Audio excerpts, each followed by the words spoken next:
Hello everybody and welcome to the Irish Zones. Get it off your chest. We are here and we are live streaming on Facebook and both YouTube channels. Kevin will be with us presently. He's making his way home at the moment, but I have sent him the link, so he will be here very soon. And we've got some people in the chat, so let's give them a shout out. Gaelic Ireland, Hillbilly John in the chat.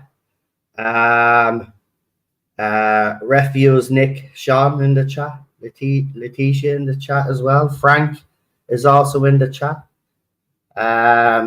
TJWK Ireland is also in the chat. Emmanuel in the chat. Era Forced was asking why he can't comment on any of my videos. Well, that'll be down to YouTube and Google. I have to go in. I haven't done it in a couple of weeks, but I'm pretty sure if I go into the comment section and then check hidden comments, they'll be there. So I'll try get them up for you. So don't worry about that. It's not me censoring you. It's YouTube and Google. We've also got Fergus Power in the chat. I will see you tomorrow, mate. It's going to be hopefully a good one. I hope people turn up. But you probably saw my little video. So they've put the barriers up at Dáil Éireann, right? And as I said here the other day, there was no way we were getting to Dáil Éireann. They're just not going to allow it. That's why I suggested that a group of people actually go to Dáil Éireann to prevent this from actually happening. But it looks like they've jumped the gun and they've got the fences up, even bigger fences now. They're bigger, they're taller fences now. They go way up, they do. I don't know what they think we're going to do, because Fergus is in the chat there. He'll tell you, nothing ever happens when we march to the Dáil. One protest got a little bit tense, and the Gardaí were deliberately walking politicians through while people were talking. And ever since then, they've just overreacted. Like, I mean, the incident that happened with Healy Ray had nothing to do with us. It was Antifa that did that. Like, the bloke was exposed to be connected to Antifa, nothing to do with us whatsoever. And then some Irish patriots were thrown to the ground by Gardaí, but yet that wasn't reported on RT News. But luckily, as I said, people record. See, this is why people film. Some people give out about the fact that there's people filming at these protests, right? You say we shouldn't be filming. But if we don't film it, and you don't get to see what really goes on, because the media are not going to tell you. Now, tomorrow, RTA have their hit piece out on the big bad far right, right? Now, I don't have RTA because I cancelled my TV license. I'm done. When I say I'm going to do something, I do it, right? I do it. And now, in fairness to Irish people, I will say, you know, people have given up their TV license because RT is looking for a bailout. Now, the BBC is different. You look what's happened at the BBC and what happens inside our building, right? And we saw with Hugh Edwards, and I have to be very careful here, but we saw with Hugh Edwards, you know, he gets off, gets a suspended sentence, yeah, but people are still funding the BBC by paying the TV license. So if you want all of this nonsense to stop and you want BBC to learn lessons, you need to take the money away from them. Because as soon as they start losing money, that's when they change. Unfortunately for RTA, they're too stubborn and they're not going to change. And by the way, you know, this is this windfall, Apple windfall, you know, this could benefit RTA. Yeah. You know, RTA is in financial straits now. The government could actually now, you know, fix the problem overnight. Yeah, I mean, this is the money. Look at that windfall. Nobody here or nobody in the chat is going to see a dime, right? We're not going to benefit from it. Okay, we know who's going to benefit. Irish Detox is also in the chat. Raw Fund Doc Raw is in the chat. Game and Dad and Son is in the chat. Welcome. Cuz Hugh is in the chat as well. Dr. Dre is in the chat. Not the Dr. Dre.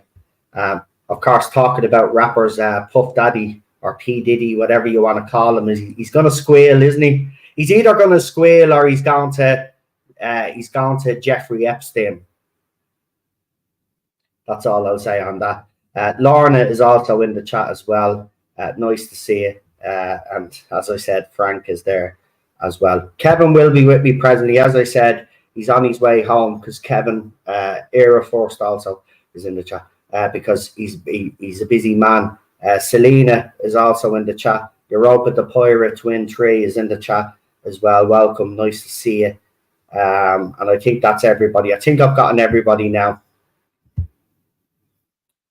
So yeah, tomorrow we're meeting up, obviously. Goggles. Someone suggests goggles. Where are they? Hold on. Give me a second. Where did I put them? No, don't fall. Hold on. No. No, don't. No, can't show you those goggles. They're Doctor Who goggles. They do jack shit. Hold on, I have these goggles somewhere. You're talking about goggles. I have goggles. Right? I have fucking goggles. Right? Because fuck that shit. Where are they? What did you?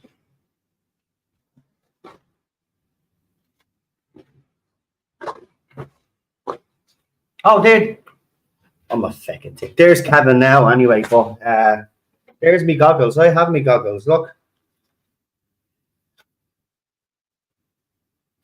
There you go. I know they look silly, but I can see through them. You know, and they'll do minimal damage with the old pepper spray if they start doing that shit tomorrow. Right? But they're trying to get rid of face masks, so I'll just wear the guy. I know they're fucking huge, aren't they? I brought these to the pub. I did. You had a bit of a laugh with them when I had them on. You know. Anyway, they're the goggles that I have. I'm not messing with me hair now. Yeah, throw them over there. Yeah. No, leave me goggles alone, the dog. No, don't touch them goggles. I need them for tomorrow. Anyway, yeah, without further ado, I'm just going to bring my guest on because we don't know how much time, because I just asked him on. I didn't ask him how long he was available for. So I'll bring him on, but we got Liz Pepper in the chat as well. So let's bring on my special guest, Kevin Coyle. What's the crack?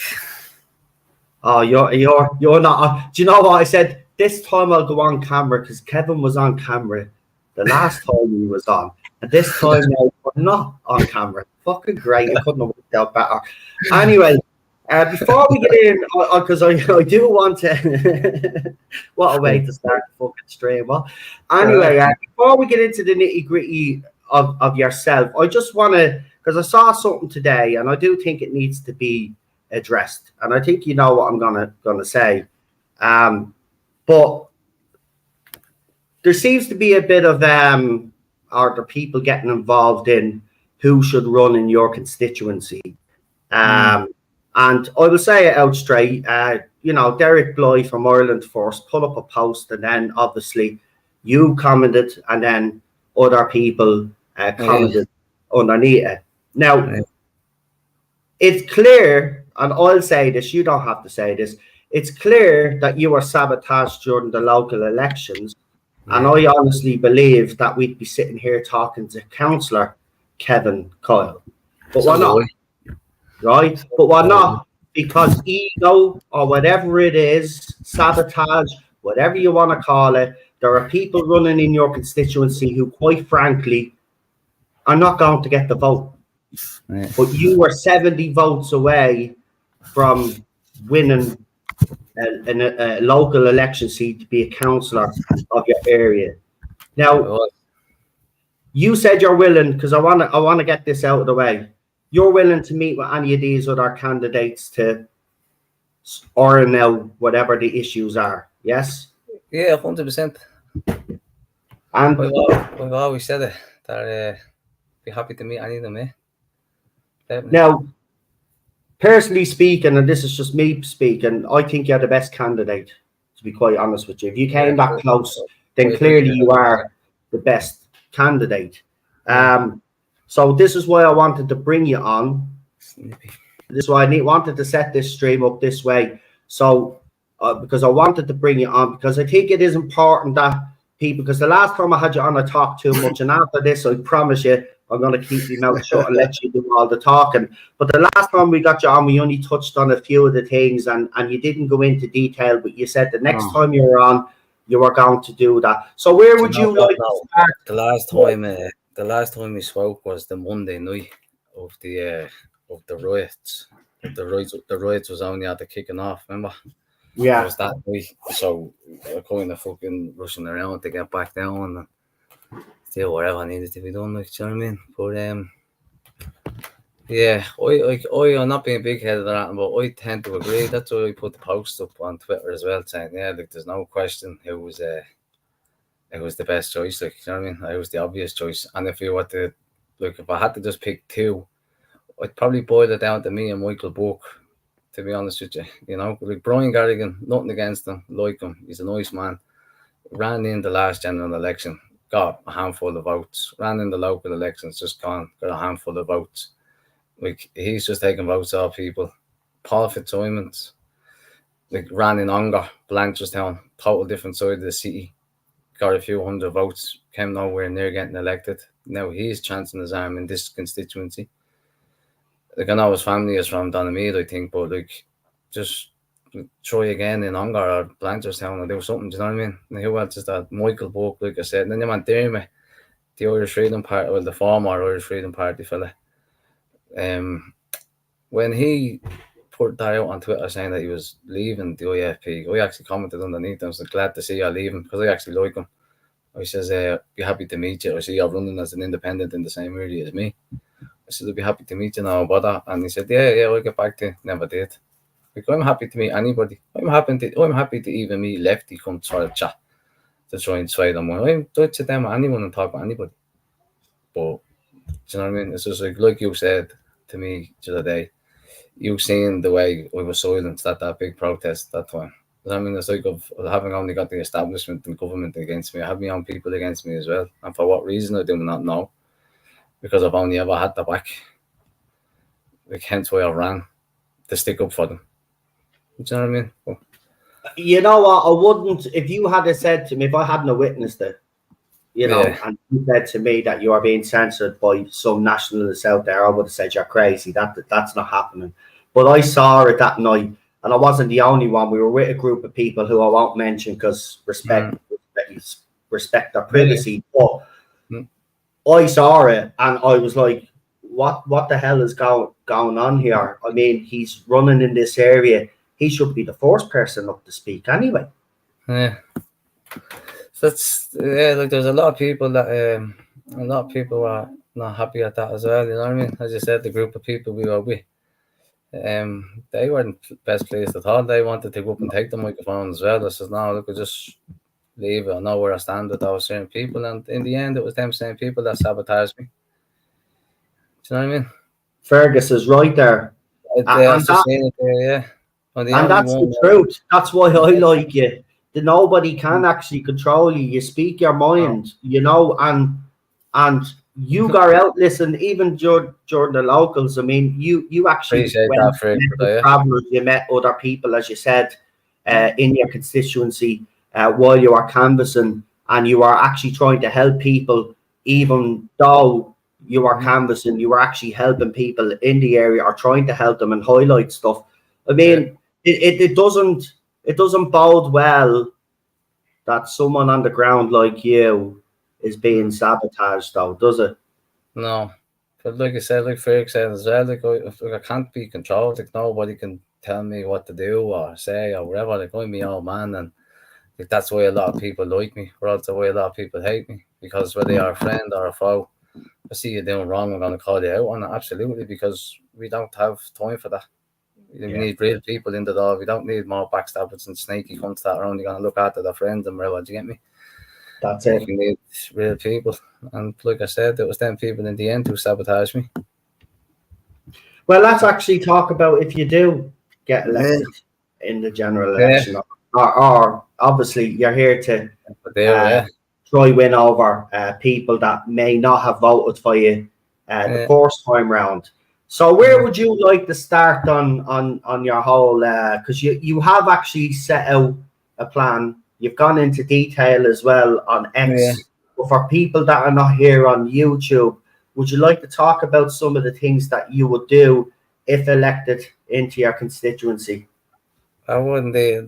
Well, for starters, I think the elephant in the room is immigration, isn't it?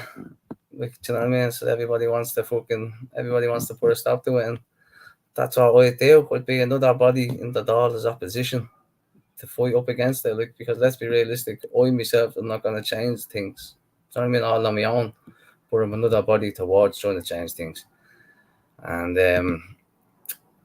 see, nobody on the council or government, and obviously they don't like me. So we find it very hard to get information about certain things and whatever. Like, I tried to find out certain things about buildings and places and this and that during the local elections, and the councils just wouldn't play ball. They kept passing me from pillar to post and person to person, blah blah blah. You know what I mean? So it's hard enough as it is. But regarding the immigration, what I'd like to see basically is obviously in the media halt to the immigration that we're seeing now, and put proper controls in place. You know. Where's all? I have all written down here. Oh, my head's all over the gaff. No, your grand. See, this is what I like about you. I've been busy and all that, but basically, that's what I mean. But that's what I like about you. You're not a typical politician, and we don't need typical politicians. No. We need people that have a brain and a heart and want to make a difference. Basically, what I'd like to see is basically stop all this. I'd like us to see stop mass immigration altogether for a period of 12 months, a minimum of a year. You know what I mean? Until we can sort it all out. And everybody that's come in, they only allow people who come into the country who have work sorted out prior to coming in. Do you get me? Just stop where all the extreme measures need to be taken. All these centres for starters, go around to every one of them and fingerprint people, take DNA off them, take swabs, bloods, take everything, run them through a criminal database, non-criminal database, EU, non-EU databases.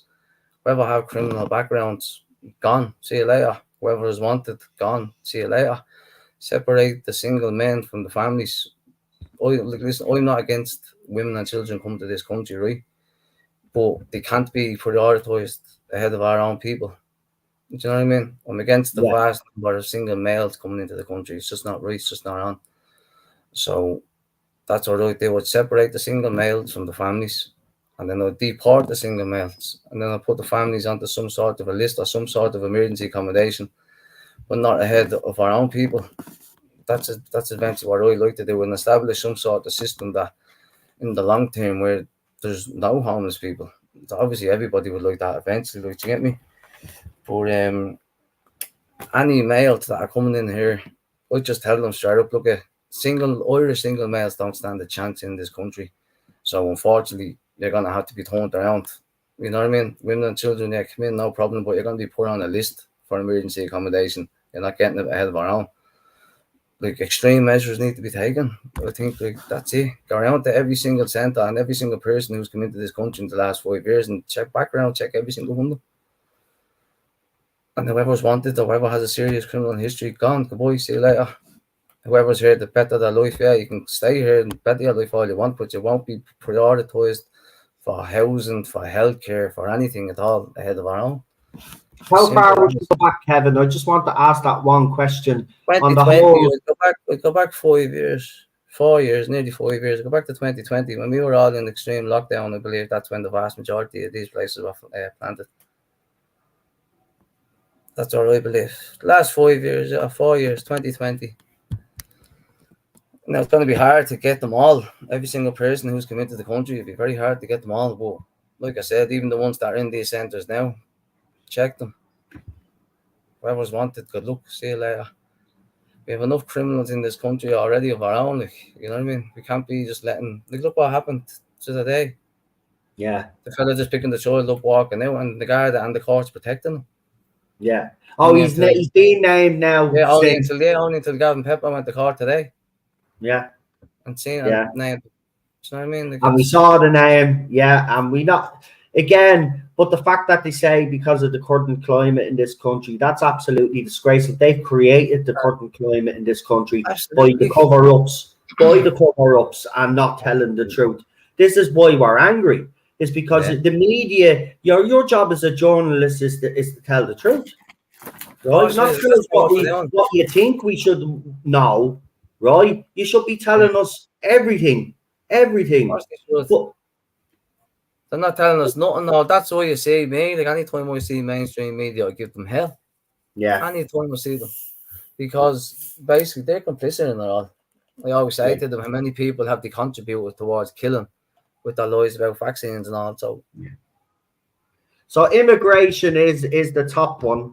Obviously, the second one would be housing, right? Housing, yeah. So your own area where you live, you've I was actually I was only reading it there, dude. I was hearing that on there yesterday. That, like, Darndale, Coyle and Kilbarrack, people from those areas are the longest on waiting lists in the country for housing. Coyle, Darndale and Kilbarrack.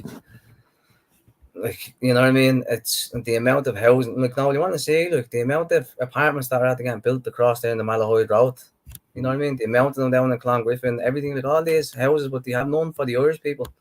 And basically, I had a woman contact me there yesterday. She's in the hub, and I'm trying to help her get housed as well. You know what I mean? Like, I'm not even elected, and I have these people coming to me to help them because they're getting in contact with local councillors and local TDs, elected councillors and TDs, and they're not doing that for them. They're not helping them. But I'll fight for them. Like, I can't promise anybody anything. All I can promise people is that I'll give everything I can to do your best. They will have someone that genuinely will care about them and genuinely will fight the cause for them. You know what I mean? I see new blocks of apartments popping up everywhere.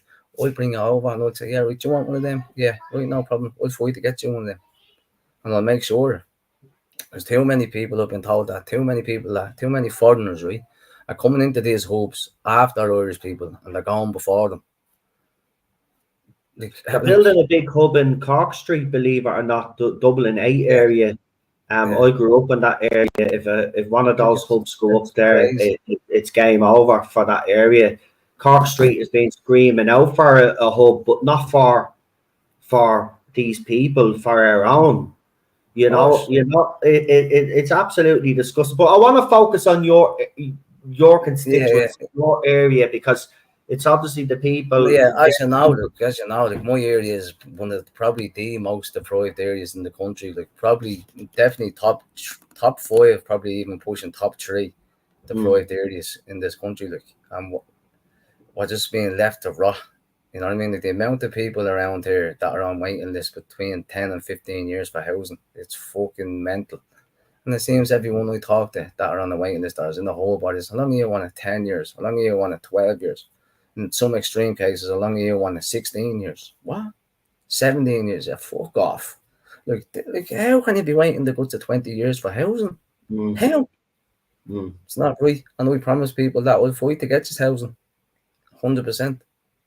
My man, believe it or not, I promise to fight fires, and you will have an alternative option to the likes of Fianna Fáil, Fine Gael, the Greens, even Sinn Féin. Like, they're the ultimate sellouts. They don't care about our area. They sold us out the most. Like, back in the 80s, right? My man and dad were on the housing list because they lived in flats, right? They were on the housing list. 8 years they were on that housing list before they got a house. So even back then in the 80s, this is what I'm saying. This is not just about this government. It's about consecutive governments that we've had since the formation of the Republic. No government has ever delivered on their promises. They've let us down time and time again. False promise after false promise, man. Every single year. And you don't hear from them for 4.5 years. Yeah. 6 months before an election, they're out here promising the moon and the stars. You know what I mean? Like, and then what happens? They get re-elected, and the same cycle happens again and again and again. 4.5 years. Like, they might do a tiny little bit. Yeah. Just to keep just enough to keep you on side. Keep you on side, to keep the votes coming in, and then that's it. Bang, poof.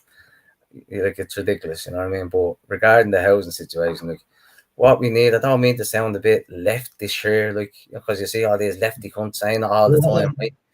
No, what we need is public housing on public land. It's as simple as it's just like that's what we need. Like, we need the government to start building houses on their own land and stop selling it to big corporations, big landlords, big vulture funds. That's what needs to stop. Well, it's the government's job anyway. So, I mean, I don't know how anybody think that's a leftist ideology thing. It's not. That's what the government's job is to do, is to provide housing. To look after the people. Stop selling the land off for cheap. You know what I mean? And like Oscar Traynor Woods, like that new complex up there, man, like 400,000 for affordable housing. Are you shitting me?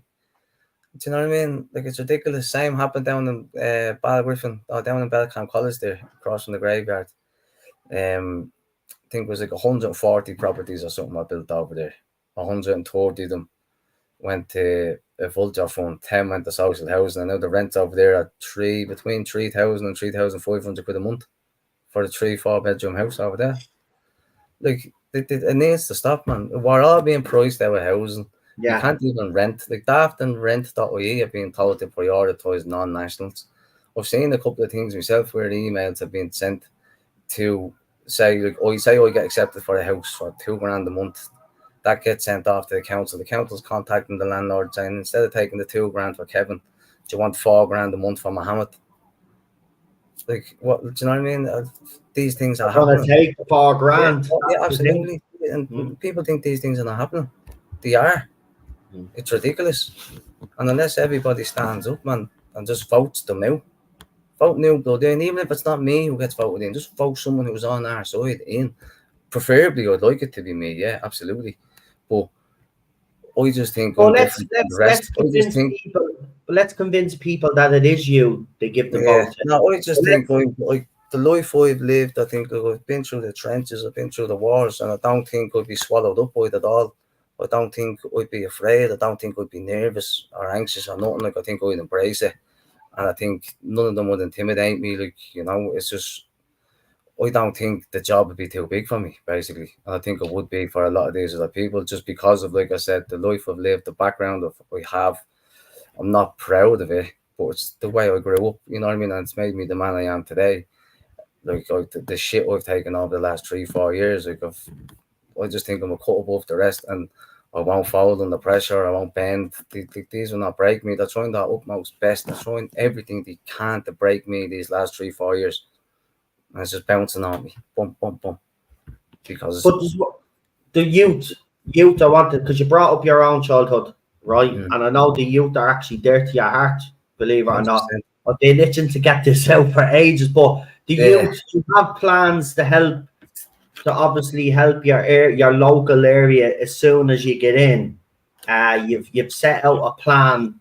You've said what you're going to do with your actual wages. And I want you to explain to people here that weren't here the last time, and expand more on that as well, because again, to me, I think it's important that people hear these plans that you have, because I think, listen, as I said, and I'll gladly blow smoke up your ass, because I think you are. No, seriously, I will. I think you are.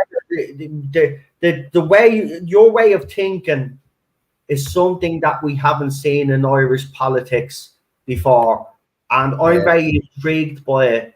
But I also believe that you can do what you say you're going to do with this plan, and that's what's amazing to me. And if other politicians actually did the same, we wouldn't have most of the issues that we have in this country, I don't think. But go on and let politicians were doing the same. If the politicians were doing the same, I wouldn't be running. Just put it that way. Exactly. That's why I'm doing it. That's why I come out with the idea and the plan. Now I only know of only one other politician that's willing to give away a minimum. Now it's not a maximum of 50%. I'd give away up to I'd give away up to 80% a year. I'd live off 20 grand a year, and I'd dish out 80 grand of the wage across. You know what I mean? Because what I'm saying is, like, there's been no, like I said, our area, especially Coyle, has been underfunded for years, literally for fucking years. While we're seeing all these high-rise buildings coming around us, there's nothing actually coming into us. Like, you know what I mean? The money's being spent all around the outskirts of Darndale, Coyle. There's nothing being spent inside it. So we believe that's why I said it. It's just weird. Hold on, just getting up here on the side of the screen. Basically, I said just a couple of things I do, basically. Yeah, but like, this is for regarding the sports side of things in the area, combat sports and small businesses. Like, I donate between 500 and €1,000 each to each football club around the area towards jerseys, socks, shorts, training equipment, etc. I'd help towards building there's a certain football club, Kilmore Football Club, have been fighting for a new clubhouse and for this and that and all for years, because they're very they're probably one of the most successful clubs, more successful clubs around the area. They're an intermediate side and all, but they have no facilities, they have no grounds. I personally sent them a message and they haven't got back to me. So if anyone knows who's running Kilmore Celtic Football Club or the chairman or anything, get back to me, because I have promised, I said it, out of the first year in the council wage, I'll donate the Kilmore Football Club 50 grand, €50,000 towards building a new clubhouse or a standard like shower room facility, whatever they need, like, do you know what I mean? Because they're probably one of the more successful clubs around the area who don't have it. Like Leicester, they're a very successful club. They have the grounds. Kilmore are a successful club. They don't have it. So that's half the way it's gone the first year already, just the Kilmore Football Club, 50 grand. Do you know what I mean? I've been trying to get in contact with them and they haven't seen messages or anything. So if anybody knows who runs or the chairman or anything, tell them to get in contact with me. But that's what it says, towards building a new standard clubhouse or running water shows, etc., for clubs who really need it. Number 3 is I'd buy any boxing or MMA club any new equipment when they need it. So if something breaks down, they need it, they don't have the money, give me a shout, I'll give it to them. If they're struggling to pay the very high rents, bills, electricity, etc., would happily contribute towards this to help keep the clubs running. I'd personally, out of the wage, help either purchase land or rent land to build new stables for the kids to put the horses into. That project is actually starting soon enough as well. We're just going to be taking a certain spot of land and building on it because no one owns it. That's starting soon enough as well. That's what the likes of the ordinary Joe Soaps, the youngsters around the area have had to do because the government have not provided stables for the area for the last 40 years. So we're Same taking with it. Tala. They do the Yeah, same. So taking Tala, it they our have own hands. horses You know as what I mean? well. They built an equestrian there, but that's the only one there, and the rest of the Yeah, horses are just Feathercairn, yeah. yeah. Feathercairn horse yard and all, yeah. That's kind of the kind of model that we're going to try and build this one on, yeah. The little yard and then across the road, stables, you know what I mean? Yeah, and they have But a little cafe in there that makes the yeah, money that's as well, which keeps them going. eventually a little coffee hut and a food hut and all. But short term, just get the stables and the yard marked and built and all, you know. But the next one was any health and fitness gyms around the area need new equipment or help with that bills that happily contribute towards any of these. Now remember, all this is coming out of my own pocket.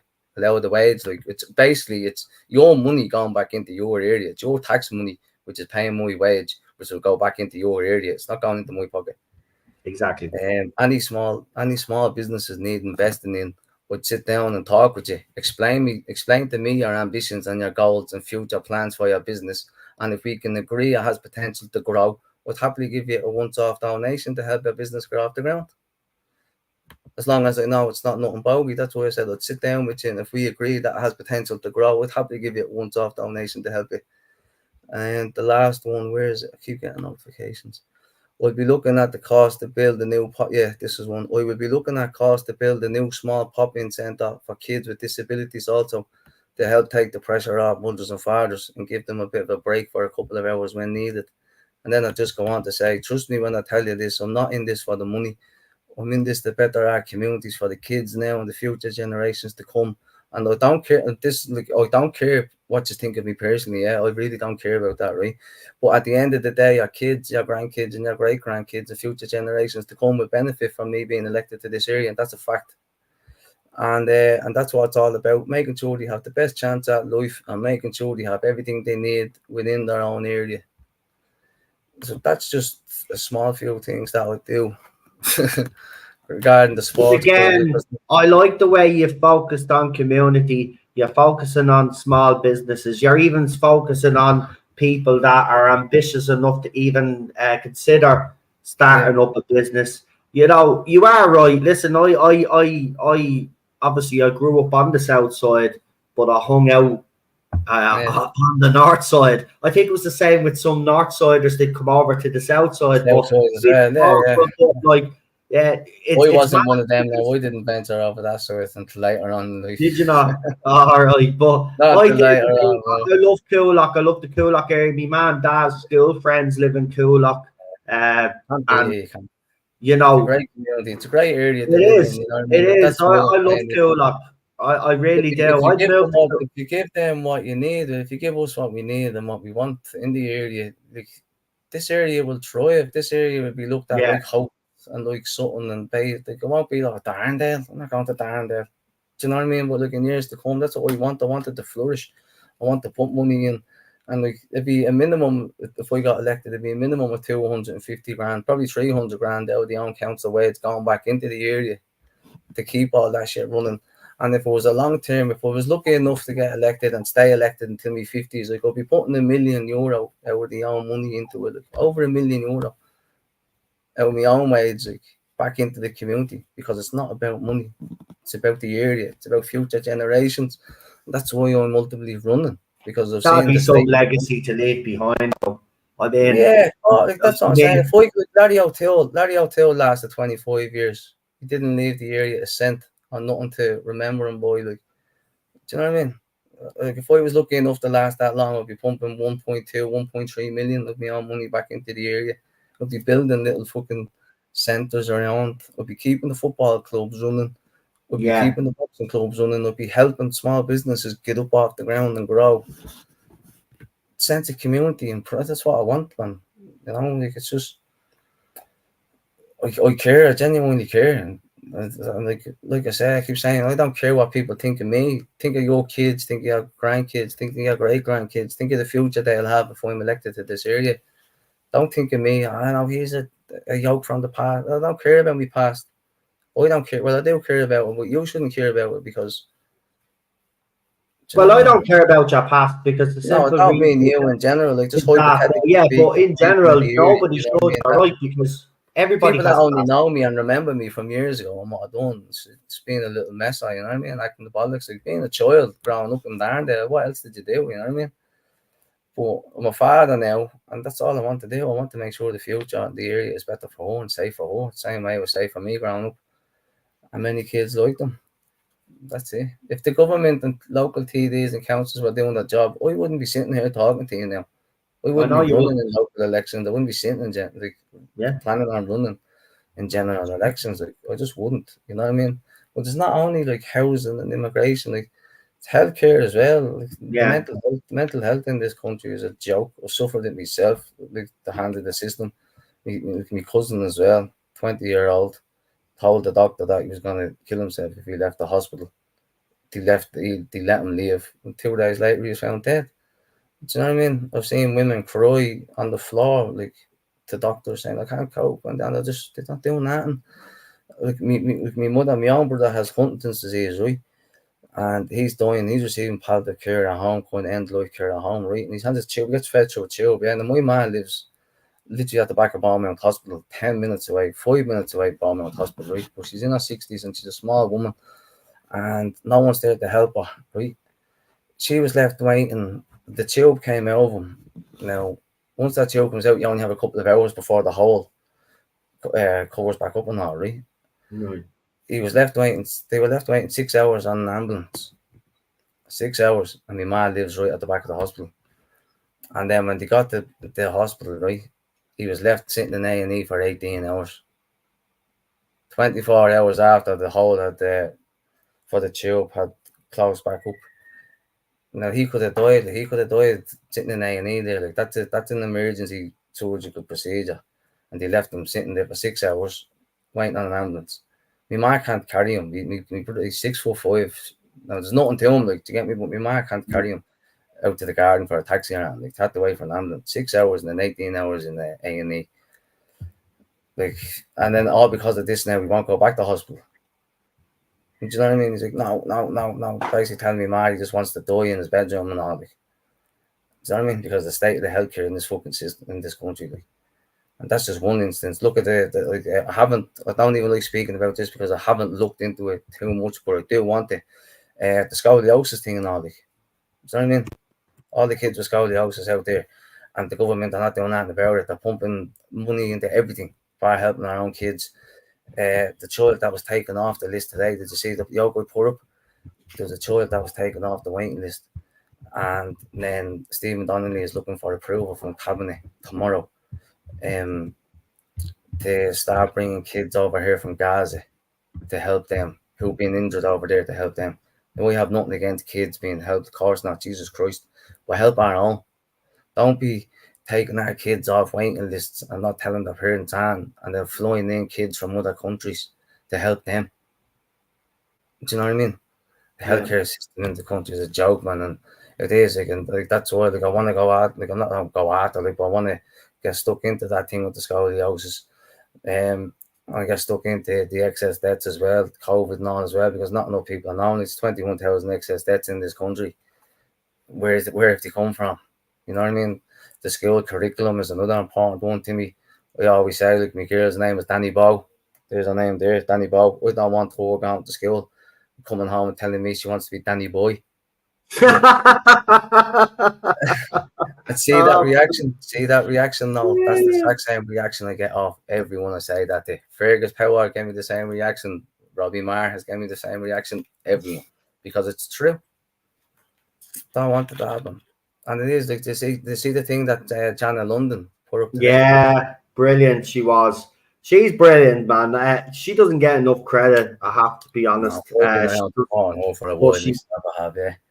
but she fucking, she broke up. Yeah, she questioned fucking Stephen Donnelly, and then the fucking. They Yeah, said this that's a country. question. They said that's a question for a different meeting. Hmm, It's on the topic they were talking about. yeah. child Do you know what I mean? protection, and That's why that's important to me as well. Like I went down on my own, bearing in mind, to Norma Foley's office in Tralee. I got the bus from Dublin to Cork. I got picked up by Anita and a couple of the lads, and we drove from Cork then down to Kerry. You know what I mean? Went down to Norma Foley's office to protest against the school curriculum and all. Like, I've been around, I've done the rounds, man. The likes of all these other people that barely left our county. You know what I mean? Like, I've done this last 3-4 years. I've been to Cork, Kerry, fucking up north, Mullingar, camped out at 3 or 4 different campsites. I've been around the block. And the good old friend of mine, Tinker, he said it to me a couple of weeks ago. He says, "You know what, Kev?" He says, "This was your calling." I says, "What you mean?" He said, "You started out your activism gig." He says, 3 years ago, he says, not knowing where it was going to lead you to. He says, and it's led you to your big, it was during the riots and during all that stuff at Crowns, he says, and it's led you back to your own area with the biggest fight in the country. I was like, you know what? So when you look at it like that, it's like, yeah, there's all them threats off the lefties, all the times I've been spat at, had me children spat at, had people trying to stab me kids, corrupt me kids, people coming to protest at me home and attack my family, all this stuff. We're all led back to that one area, you know what I mean? And now my area, our area, is going to be the one to break the camel's back, break the government's back, and say no to any iPass centre in our area. You know what I mean? It's been a long haul, it's been a long journey. It's not over by any stretch of the imagination either. No, it's not. But just on it's only getting Crown hot. Paints, just real quickly. So there was another fire, as we know. Fires in the last 2 or 3 months. Climate change struck again, folks. But there was inspectors. There was inspectors today This morning, at Crown Paints. There's an update, isn't there? The building now apparently is unsafe. So yeah, it's apparently unsafe. Yeah, it's they had the inspectors not up this morning, yeah, and just having a look at it, and like the floors are flooded. The upstairs floors have holes in them. Everything is burnt. The roof and all has holes in them. It's a long way away from having anybody living in it, if anybody ever living in it at all. I think they'll pull it down though, and they'll just try and, because your man that owns it is determined to have migrants there. He is. Now we also heard today though as well that he's hired security from up north to come down and man it. So yeah, he's planning on still going ahead, but is high and fierce security is going to be met with high and fierce resistance, just like it was the last time. Well, listen, can I just say I'm not from Coyle, but as I said, I hung out over there. You don't mess with people at Coyle. Listen, they bear off more than they could chew. Oh, yeah, definitely. I mean, look what you have done so far. Yeah. I mean, look, you know, it was Newtown Mount Kennedy's first, but everybody was talking about Coyle. Everyone. Then one little incident kind of divided it and split it all up. But just while we're on that topic, I was asked to say this as well, just to put an end to this once and for all, right? Yeah. Nobody stood shoulder to shoulder with UDA loyalists, right? Nobody. Now, I'm telling you this, I'm not sticking up for anyone of this and that. Well, I am sticking up for them, right? But I also told them I didn't agree with it. Don't agree with why they done it, but you understand why they done it. It's two totally different things. Agreeing with it and understanding two totally different things. Nobody stood shoulder to shoulder with UDA killers. There was 3 separate marches on in Belfast that day. The one that the lads went, there was no UDA killers around there. And they definitely were not in any pubs drinking with any loyalists or any killers or anything like that at all.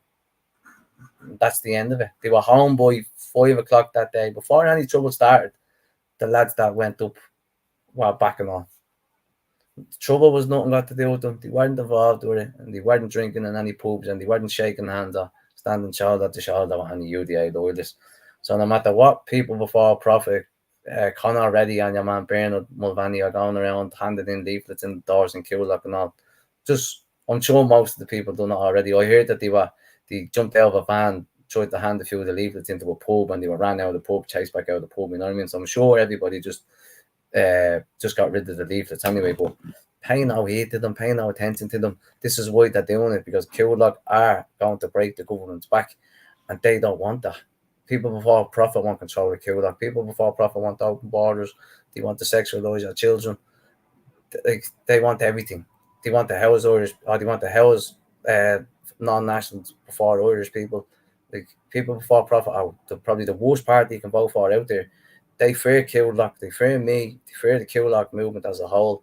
Whether you want to call the Coyle says no or Coyle stands stronger, it's all the one basically. And they fear it. That's why they're trying their utmost best to slander us all and to put us all down, but it's not happening. The Coyle community is probably stronger now than it was before the people went up to Belfast. That's what they don't know. Everybody's seeing the arguments, everybody's seeing the in-house fighting and blah, blah, but people thought that was it, done. What's to say about the power of the area and the power of the community? We all stand back down there together, shoulder to shoulder. Because we see the great... I mean, some of the nationalist movement that are trying to capitalise on... Sorry, I was just going to say some of the nationalist movement did capitalise on that Belfast situation and actually even use it against your fucking self, like. And then, you know, as you said, air dirty laundry out in the public eye just to make it even look worse. Whatever. I mean, I don't get that either. You know, the bottom line is we're all supposed to be on the same side here. We mightn't always agree with each other, but at the end of the day, don't we all have the same goal, or apparently have the same goal, which is to make our country a better place? But that's why I'm championing you, because you are on, as people have said it in the chat there, your heart is in the right place, and that's exactly what it is. Your heart is in the right place, and it's about time that we actually had a few politicians that had stuck to my principles from day one. My principles and my beliefs are stuck to from day one. I've never changed, and I've always said it. Like, there's not enough money or any property in this world that you could offer me to change my mind, or to sway my mind. Do you know what I mean? I'm in it for my people, I'm in it for my country, and that's it. And there's no one going to stop me. The only way I would be stopped is if there's a bullet put in my head. That's that. By the way, I have put Kevin's GoFundMe in the chat. I see Kieran is doing it as well. Kieran, if you could put it in every, say, 15 minutes or so until he's on, until he leaves. Because, you know, the bottom line is, you know, as I said, I do believe in Kevin. You know, I wish Fergus was running as well. You know, I'd give him, you know, but the bottom line is, you know, I think Fergus, either way, no matter what he does, he's a giant. I mean, you seen the protest that he called, the gathering that he called outside. You'll be part of my team before you get elected anyway, that's a fact. And I can tell you something, I have to say, I didn't say it to you that day, Fergus, but that bloody speech that you gave outside Mountjoy prison, oh my God, even people in the chat, because I was live streaming it, I mean, that was the best speech there that day. But by God, Jesus Christ, man, that was some passionate fucking well done, man. If you're still passionate, man, he is. Yeah. I used to drive by Mountjoy the first time when he was up there giving them the odd beep every now and again. And I used to say, that man's a legend, I swear to God. And then I was at a protest one day, and he come to me, I think it was the big one, Connie, he was like, Kev, just let me get a picture with you now. I was like, oh, this fella wants a picture of me. He's brilliant. He's a great, same with me, man. Anytime he sees me at a protest, he come over, shake me hand, or give me a hug, ask me how I am.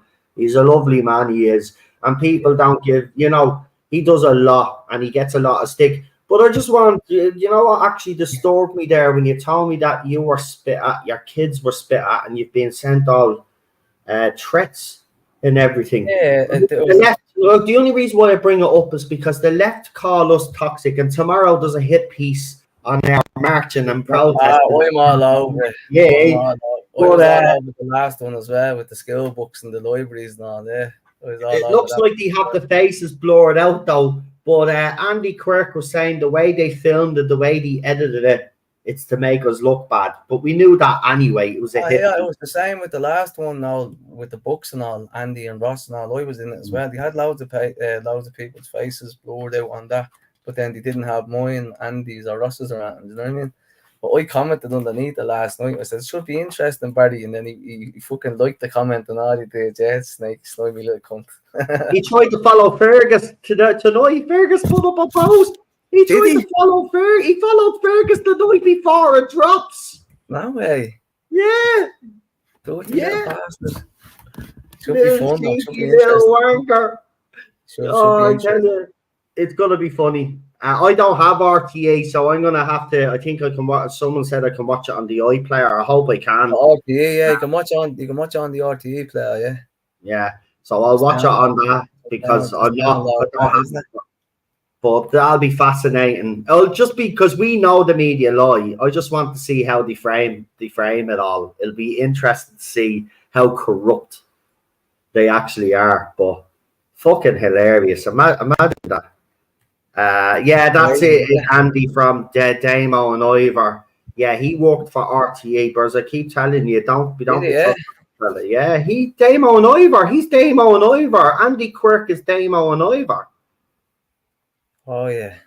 Yeah, Irish Freedom Party. Yeah, I know. Yeah. You know, he says he's not political, but then he puts up a lot of political posts. Yeah, he's one of the most political online. He is. Will just stop. Yeah. He's a fucking nutcase, he is, with his flags from China. But anything else you want to I just want to get back to fucking one or two things. Like, you see, with the housing and all, like, and the planning permission and all. Like, yeah, go for it. You see the way they just like fucking they've done away with it all. So it's very snaky, like, you know what I mean? Like the way you don't need planning permission for all these buildings around anymore. But I heard today, right back in the day when Larry O'Toole refused, he objected to apartments being built in Crown Paints a good few years ago, yeah. Because of what was it? I think because of it wasn't because of the roof. It was because of I think it was because of the roof. And then they were saying then they just basically bypassed that. They put whatever was the reason he objected to the social housing for the Irish people back in 2013 was that same reason was just bypassed this time around. Do you know what I mean? And there's another yoke here as well. It's the S179A. It's a temporary exemption. It allows local authorities to fast-track urgently needed social and affordable housing. Development on state-owned land zoned for residential use. So they're using that same exemption to fast-track all these centres and to do all this, what I show you as well. Do you know what I mean? And you know who it's for, like, I seen something the other day and I was like, you know what, that's right. Like, I believe there wouldn't be a housing crisis if all these migrants are coming in. There's enough empty properties in this country to solve the housing crisis overnight. I think there's 80 or 90,000 vacant properties in Ireland. Like 80 or 90,000. And many of them, I'd say about, if there's 80,000, I'd say it's about 70,000 of them are probably council owned. So open them. House the homeless people, but house the Irish people first. Prioritise Irish people for them. Get all the Irish people that are on these waiting lists 10 years, fucking 15 years, get them off and into a house. Open up the buildings. Like the amount of unused buildings around Coyle alone, man, there's hundreds of them. Hundreds. Right, I've got the figure here. According to the 2022 census, there are 163,433 vacant homes in Ireland, of which 48,000 have been empty since 2016. The government's latest housing plan, Housing for All, has target of purchasing 2,500 vacant units by 2026. Why are they only purchasing 2,500 if there's 163,433 fucking houses? Why is it taking them up until 2026 to reach 2,500, that figure? The total brought in use through their scheme up to the end of 2023 is 923. So up to now, 2023, they've only purchased 923 of those properties. See, that's the problem. Do you know what I mean? They just I'll screenshot that and send it to you, actually. They just don't give a fuck. They just don't care. Do you know what I mean? And that's even more the reason to vote nationalist people in who do care. You know what I mean? Because if I have to take money out of my own wage to open up council houses, I fucking will. Do you know what I mean? Like, it's just mental. It's crazy. Do you know what I mean? Or why aren't the government even setting up apprentices? No, like trades apprentices to go in and do up all these houses. Like, do you know what I mean? Get people work, get them in to redo these houses because there's enough of them, like you said, 160,000 of them. And they'll be Ghost constant estates, I flow of reckon work. And some of them we'll always have maintenance. Like, do you know what I mean? We'll always have are. plumbers. We'll always have electricians. We'll always have tradesmen. Government don't Some of them, care. I bet you, are ghost estates. Do you remember the whole Yeah, ghost estate documentary when RTE Prime Time was actually good at doing yeah, investigating? And they did a yeah, whole fucking yeah, documentary on the vacant sites around the country that yeah, were used for building fucking housing estates, and then they yeah. ran out of money or the companies went bust. Again, you could use those. You could There's see loads of which them, isn't there? ones do a strong day, see which ones are still viable. There's about 30 of them as well. I think there's loads of them. Let's see how many ghost estates is left. Hold on, Most it'll be states, easy. yeah. How many ghost estates in the Republic of Ireland? Hold on. Google doesn't like my accent. Either the way. I think it doesn't handle Irish very 75, it well, does says it? there that there's 70, this is as of 25th of January 2023. Excuse me. The 75 ghost estates include 40 entirely unoccupied estates and 35 partially occupied estates. So 35 of them are half built. There you go. You know what I mean? Why can't we just open them up?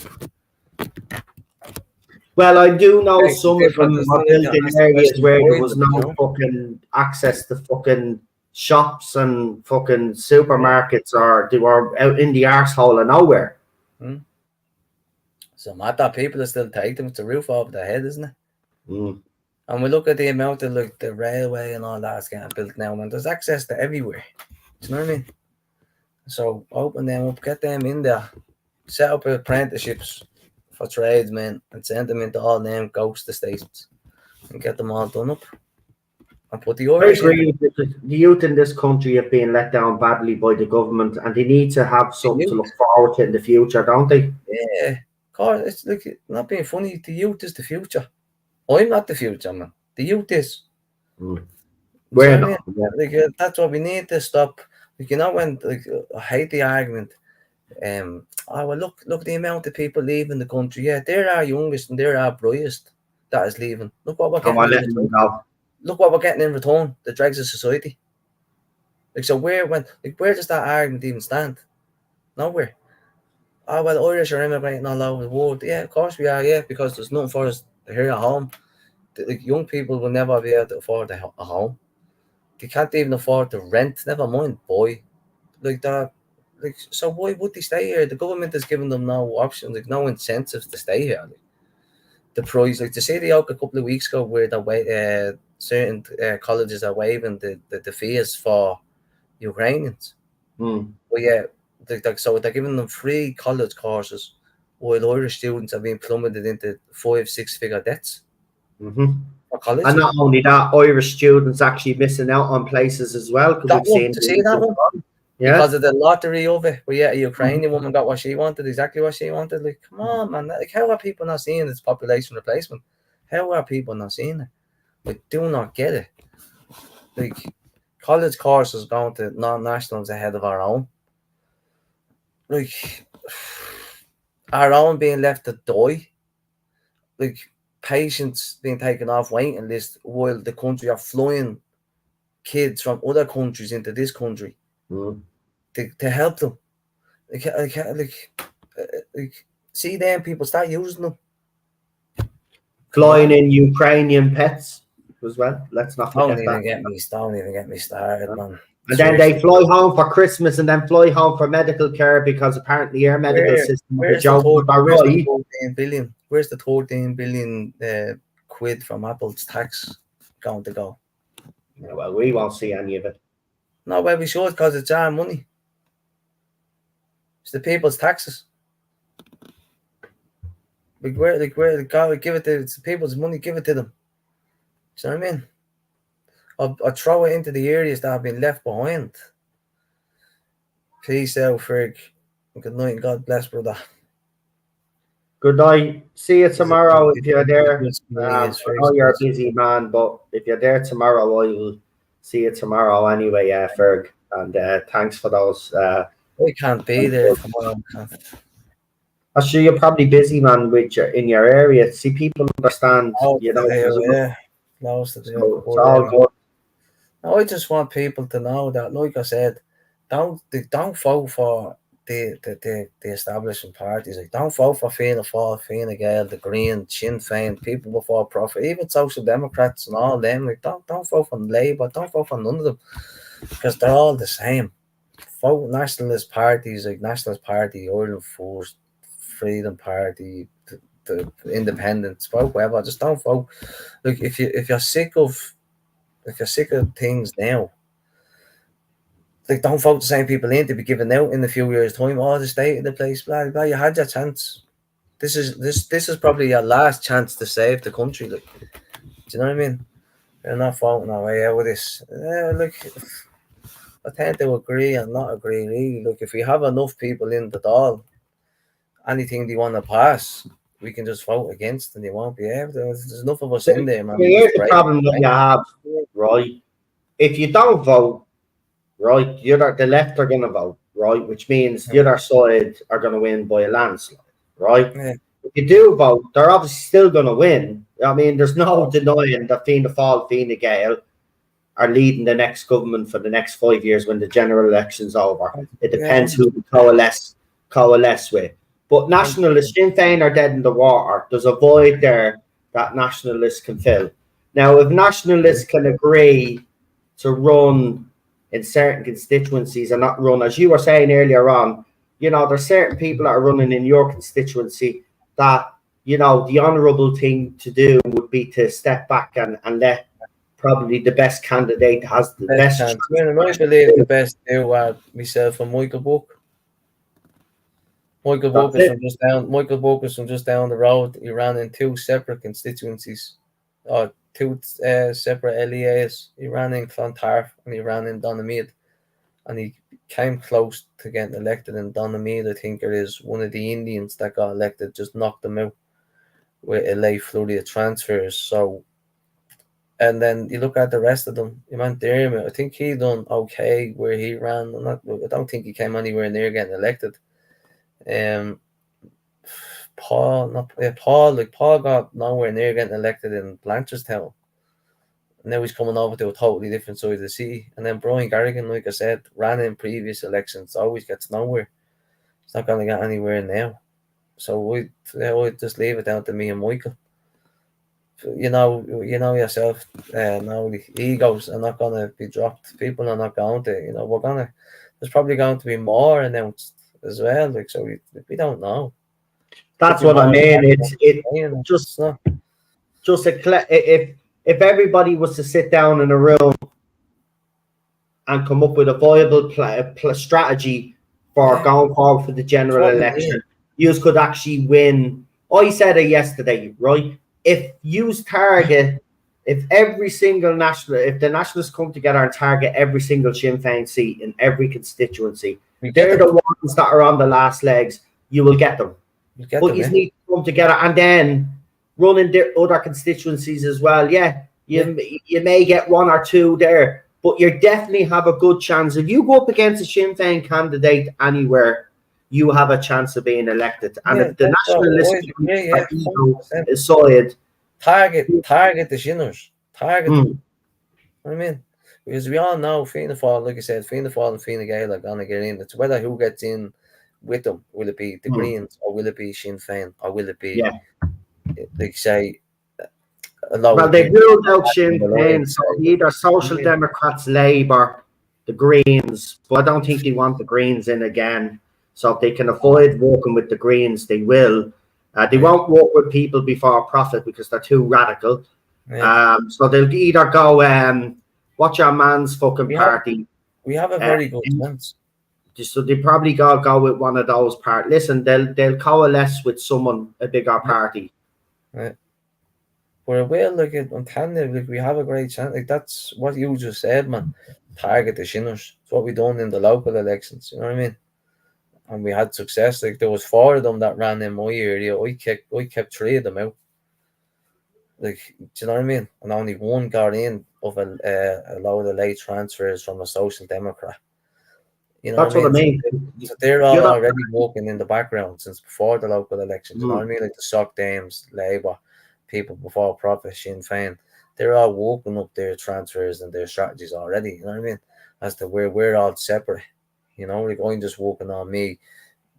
X is working on X, Y is working on Y. You know what I mean? Like it's not, we're not working together. But I put the hand out. I says to people, if you just want to meet me, there's my contact details. There, you just have them. Give me a shout, let me know a date, the time. I'm happy to talk to and meet any of them, but I can categorically tell you all here now, if you're watching and listening, I won't be one of them stepping down. That's for a fact. well, you shouldn't have to step down. No, I won't. Like you said, like I should be sitting there, like you should be sitting here talking to councillor Kevin. Like I mean, if people had stuck to their side of the deals, I would have been as well. Which is a bit mad thinking, because a lot of people think I'm a bit controversial or this and that, but the difference between me and everybody else is I get shit done. I'm not afraid. Do you know what I mean? I think my background stands me some stead as well. Like people can throw shit at me all the time. I'll just refer back to what you said a few minutes ago about my kids and being swear at. No, it was a protest at the door, and it was my own fault. It was on my phone. I was reading the message, and I missed my turn to cross the lads, or to cross over to the lads. So I had to walk up further and cross over at the traffic lights where the counter protest was. And 3 days before that, someone posted, I think it's on a YouTube video or a TikTok video, was put up a picture or a video with my little girl. And someone said, there's Coyle and there's Coyle's prostitute daughter. She's gonna grow up to walk the streets, right? Now, bear in mind, she's only about, well, she's 4 in January, she's 3 now. She would have only been about 18 months, probably, or 2 years of age. And a few days later, I'm pushing the buggy past them, and one of them just got, they dirty spit at the buggy, right? So I turned to the copper. I says, did you see that? It was just before he spit. He goes, there's Coyle and his prostitute daughter. You know what I mean? And then a big spit at the buggy. And I says to the guard, I says, did you see that? He said, see what? I says, look at that on the side of the buggy.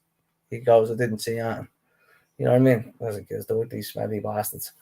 And then I had like Paul Murphy, the night I protested outside his house, silently, peacefully, right? 10 of us did, for an hour, just holding the boards.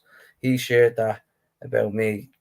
And he shared that, and I shared another thing about me. And then I had other people like James O'Toole, Rebel Telly, and all them shared and saying, let's go protest at Kevin's house and attack his family and attack his kids and all.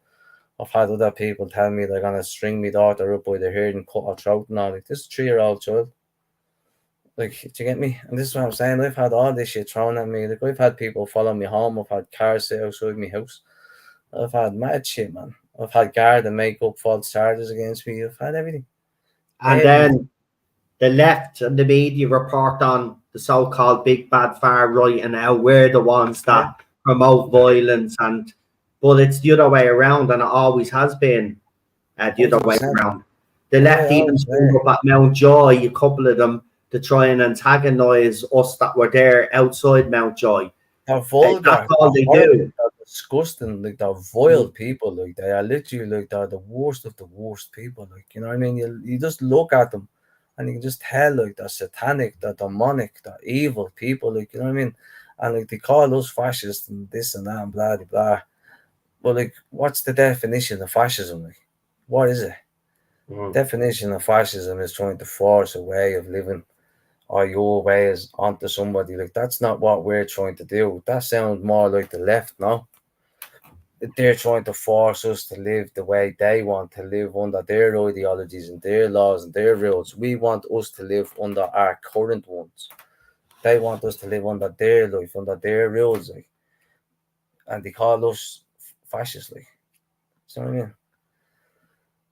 Yeah, you wouldn't see RTE do a documentary on Antifa, would we? Yeah, but you know, fascism, right, is which is most of the country's power is held by one ruler or a small group, which is what they want to do. Do you know what I mean? They want all of us. They want to rule over all of us. So, like, fascism sounds like more like a lefty than someone on the right side. You know what I mean? That's all they ever throw out as fascist, Nazi, Yeah, all this stuff. white supremacist.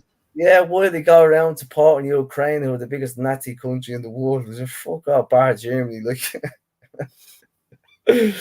like you couldn't write some of the stuff up, like seriously. No. Like they haven't Well, how got did we even get here? you know what I mean? And I know there's some of them sitting there probably listening to it now.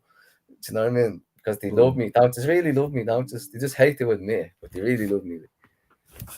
Well, they give you enough of fucking tension, so there has to be something there in fucking fairness. But actually, just on the nationalist movement, I forgot to bring this up at the start of the stream. It's probably I don't know if it's the right time to mention it, but Jeff Gallagher, who ran Yeah, in I heard the news today. Yeah, passed away, folks. I heard Bit of a shock, and a friend of Ferguson passed away as well. I mean, 56 he was, man. What the hell? Like, Jeff? Yeah, 56 or something he is only. I only met Jeff for the first time in Dublin Airport last year when we were going to the EU. Never seen him around before. I was like, who's this fella in the short and the suit and everything else, looking very professional. Meanwhile, I'm walking through Dublin Airport in the tracksuit and with all these people who were in dressy shorts and ties, and I'm like, who the fuck's this? And then I was stuck in a taxi with him going from Brussels Airport to the EU. Him and another fella, Jimmy, I think James or Jimmy Fitzpatrick, and they were talking about chemtrails and all, right? And we were stuck in traffic. It took us about half an hour, probably 20 minutes, half an hour to get from Brussels Airport to the HQ, EU HQ, like. And I was just sat in the middle of them. I was just looking at the two of them. I was like, what the fuck, man? Because they were just talking about chemtrails and look out there at the sky, look what this is and that and blah, blah, blah. And I was just fascinated. I was just like, what the fuck, you know what I mean? And then just before we left the EU, the two of them, we were up. Two of the girls were interviewing a French MEP, and we were upstairs, the top floor of the EU building, where all the post boxes and all that, where all their letterboxes, the post boxes and all that, yeah.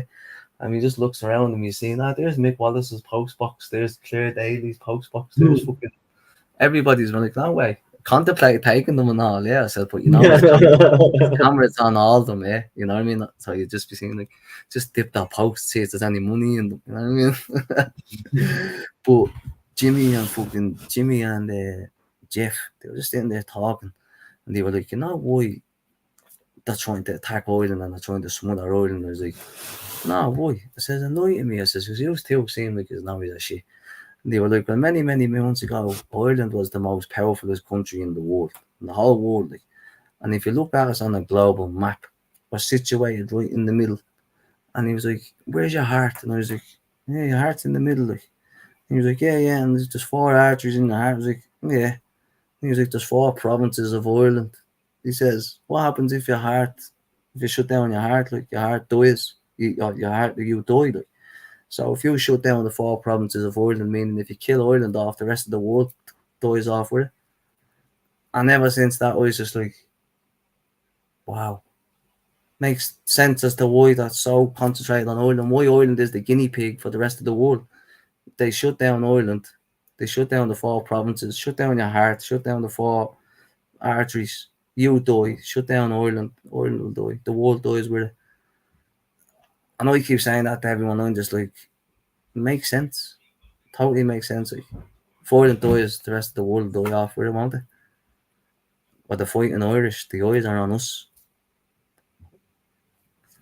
Dave Daly says there's still too many egos and peaceful protests waste of time, and time is running out for the nationalists. Sad to say. Well, I will say this: I've been very vocal. They do need to get their act together, right? But Kevin tries not to get involved in any of the drama when they do air people's dirty laundry online. I try not to. Kevin tries to stick to community and what he wants to achieve and what he wants to do, but sometimes he is dragged into it, and of course he's going to respond.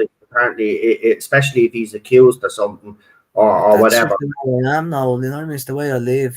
Well, it's the way I lived. It's the way I grew up. Like people say shit about me. I'm not just gonna be like, ah, yeah, whatever. You know what I mean? Now I have to learn to be able to do that, especially going down the route I'm going down, which I have done now over the last 3 years. I've had people saying to me like, you're a lot more calmer now than you were 3 years ago. You know what I mean? I was like, yeah, of course, man. But now that I'm going down the political route, like not change in a way, but just kind of my vocabulary a bit, just less cursing, more. Do you know what I mean? Like, that's just the Yeah. way it is. But just like I said there, I just want people to know that, like, you won't be disappointed. Like, if you vote for me and I get elected, like, you will not be disappointed 100%, because no matter what you want, we'll, we'll fight for you. You know what I mean? And I'm one of these people that if you are genuinely stuck, if it's a Saturday or a Sunday night, you don't get paid till a Monday or a Thursday or a Friday, you need a lend of a few quid or you need a few quid, hit me up, I'll give it to you in my own pocket. You know what I mean? Like, it's like I want me people. I want to try and give back to people, even with the elderly and all as well. Like, I want to be able to put back into the elderly's pocket, because the elderly have given us everything. Like, if it wasn't for the elderly, we wouldn't be here. You know, if it wasn't for our grandparents, our parents, and all, we wouldn't be here. You know what I mean? So instead of having everything taken out of their pockets and not being able to survive, I want to try and put money back into their pockets somehow. I don't know just yet. I can't be giving everybody everything out of my own pocket, like, but you know what I mean? It's just, I think a bit of common sense, you know what I mean? Like with the cost of living thing, prices rise. Just give them a rise in wage as well. There's unlimited money there. Like, they're pulling money out of their arse for everything else, you know what I mean? Or even put pressure on shops to stop raising their prices, because a lot of the shops are doing it off their own back as well, because they know they can get away with it. You know what I mean? Just go in, put See, pressure on, tell them to snap out, and start trying to give back to people. Stop, like, I wouldn't be taking off old age pensioners in the first place like the government does. I know they take off the rest of us as well, yeah, but don't that's take what I'm off the saying. old age pensioners. Do you know what I mean? I think, Put it back into that pocket. Do yeah, you know what I mean? Don't yeah. take money away from them. Give them extra. Let them live comfortably in the last fucking what's their retirement Twilight age? years, yeah. 64. Let them live comfortably, man. Don't let them struggle for heating or for food or having to pick between one and the other. Let the elderly have heating. Let them have food. Let them have electric. Let them have everything, because they deserve it. They've given us everything in life. You know what I mean? And it's not just about future generations to come that I want to look after. Of course, I want to look after the elderly as well, because they've been forgotten about. You know, like they can't, like, they retire from work. What's the retirement age? 65. I think they had to raise it to 66. I think, you know what I mean. But a lot of them continue to work until their late 60s, early 70s, because they need to survive. They need to live. They need to be able to heat their homes. Like taking turf and all, like, away, banning turf and banning all this other stuff, like banning their only way of getting heat, because they can't afford it. How much is the gas bottle? The elderly go out and buy gas bottles and all this stuff, and they're getting robbed out of their gardens and fucking, they can't survive. And I want them to, what's the GoFundMe for? It's towards leaflets and boards for the general election. The receipts and all to be provided like they always have been, always were. Any little, any amount is greatly appreciated. But it's the youth. The youth is the future, and the elderly are the ones that gave us life and gave us what we have today. So it's the reason why we need to give back to them and make sure they live comfortable in the last few years of life. You know what I mean? That's it. It's That's like, it. it's I think not. it's disgraceful. It's where Irish government's not the only government that does it. It's Nah, the governments French across government the are the board. worst for it as well. Same with the English Yeah. government. The English have took off the winter allowance, the fuel Mm-hmm. allowance for the elderly. The French have cut the elderly's pensions and all. Do you know what I mean? But you know what the Irish will do? The Irish will end up cutting their pensions and the fucking yoke. All Mm-hmm. right. All outdo is both. There you go. Bang. And it's just not on people. So just vote nationalists, vote enough people in that will fight back, that will care, that will make the government, even if enough people agree in that can fight back, push back, and try and make Fine Gael change the ways in some way. We put pressure on them, say no, people are not happy. They already know, but like, Well, you will have 5 years at it, right? And then in those 5 years, while you are doing these thing when you are in the doll, yeah, other names then will come forward, or people that we oh, don't even know yet that will yeah, come forward and be new yeah, nationalists that will run in the next one. So I mean, 100%. you look, see, this is the thing. people are right when they say we're not voting our way out of this, but at the same time, people We are not can. going. They're not going to go down the route that people want, right? Some people No. want this revolution. We don't have it in us anymore. It's being bred out of us, whether you like it or not. That's a fact. Yeah, no, it has. Yeah, too many people have lost their balls, unfortunately. Right? Like the likes of me, Kevin, and others out there that we know, we gladly put our necks on the line. But the bottom line is, we put our necks on the line. Nobody else is going to follow us behind If them. you could, I always say, I always say it. You guarantee my children, not only my children, you guarantee the children of tomorrow and future generations down the line safety, the same safety and same future that I had growing up as we had as children. I'd sacrifice myself tomorrow. And the only reason why I say tomorrow is so I could go out and give me little child a hug and kiss goodnight before I go to bed. And then I'd sacrifice myself tomorrow. If I didn't have kids, I'd sacrifice myself right now for it. But that's the only reason why I'm saying tomorrow. Guarantee them a happy life, a safe future, away from all this madness and nonsense. Gladly. I'm 33 years of age, 34 next month, or 34 in 2 months. I'd happily go tomorrow. I've lived a good life. You know, my mother is 87. She couldn't even get a cure. Then we take her into turns to make sure she has everything. Fuck's sake. See, Sorry this to is hear the. about that. No, but you're right, Kev. You're right. I'll say it. Disgraceful. This is what this could. Listen, I just want to remind you that Simon Harris promised a child with scoliosis, our parents, Yeah. that the child would be sorted, that the waiting list would be brought down. That child is still suffering to this day. Right? I want you to leave with something tonight for me anyway. Remember what this government and previous governments have done, this state have done to children in this country, have done to women in this country, and what they have done to our old age pensioners. 100%. Right? They have treated them, and it's not just this government, as I said, this is Successive governments, previous exactly governments. right. Not successive government, previous government. So listen, this is the thing.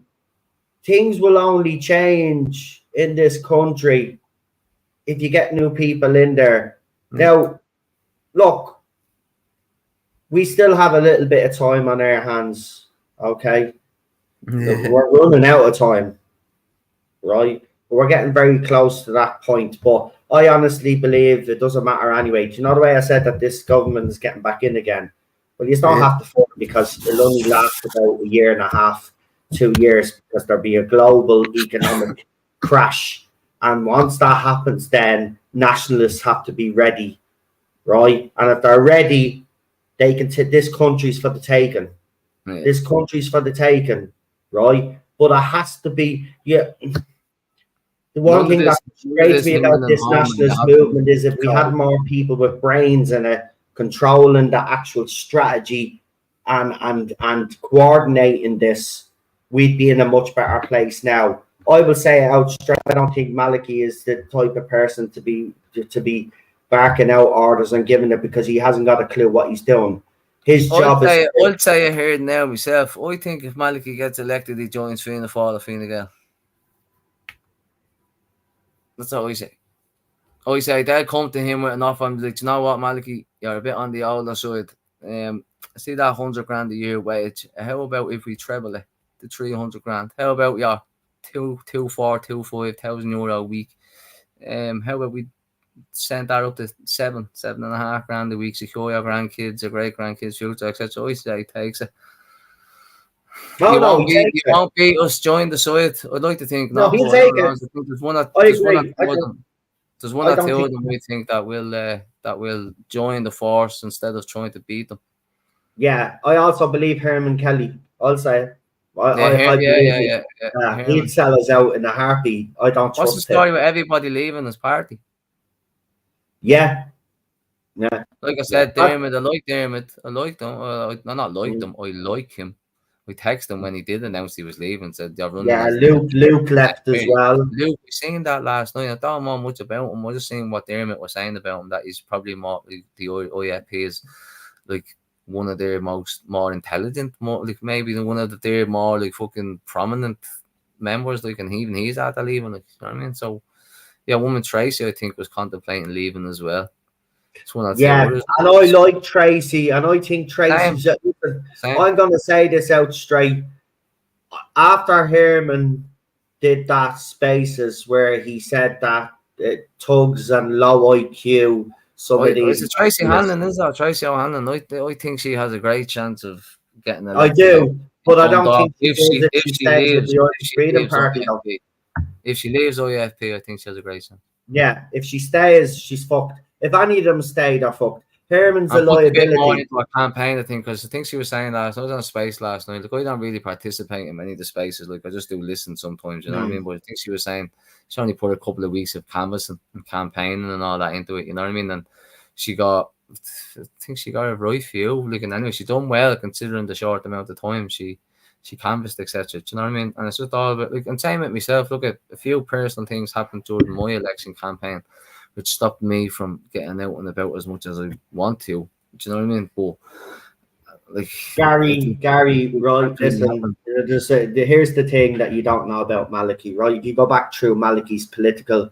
career, which we I'm have, not saying he would. I'm saying he'd be the most. but he flip flops quite a lot, though. If you look at his political career, was all I think. he flip flops. Look at he was with the Workers' Party, and then he joined some other Republican movement. He flip flops quite a lot. That's the only reason why Kev is saying it, just based on things that he's done in the past. It doesn't mean to say that if you got a good enough offer, I think, like, to join the force instead of trying to stay on the other side and beating them, like, you know, like, he's on the older side. Like, I'm thinking of it as a financial thing for him. Like, he's probably not going to be, well, like, listen, not that he probably won't be around for.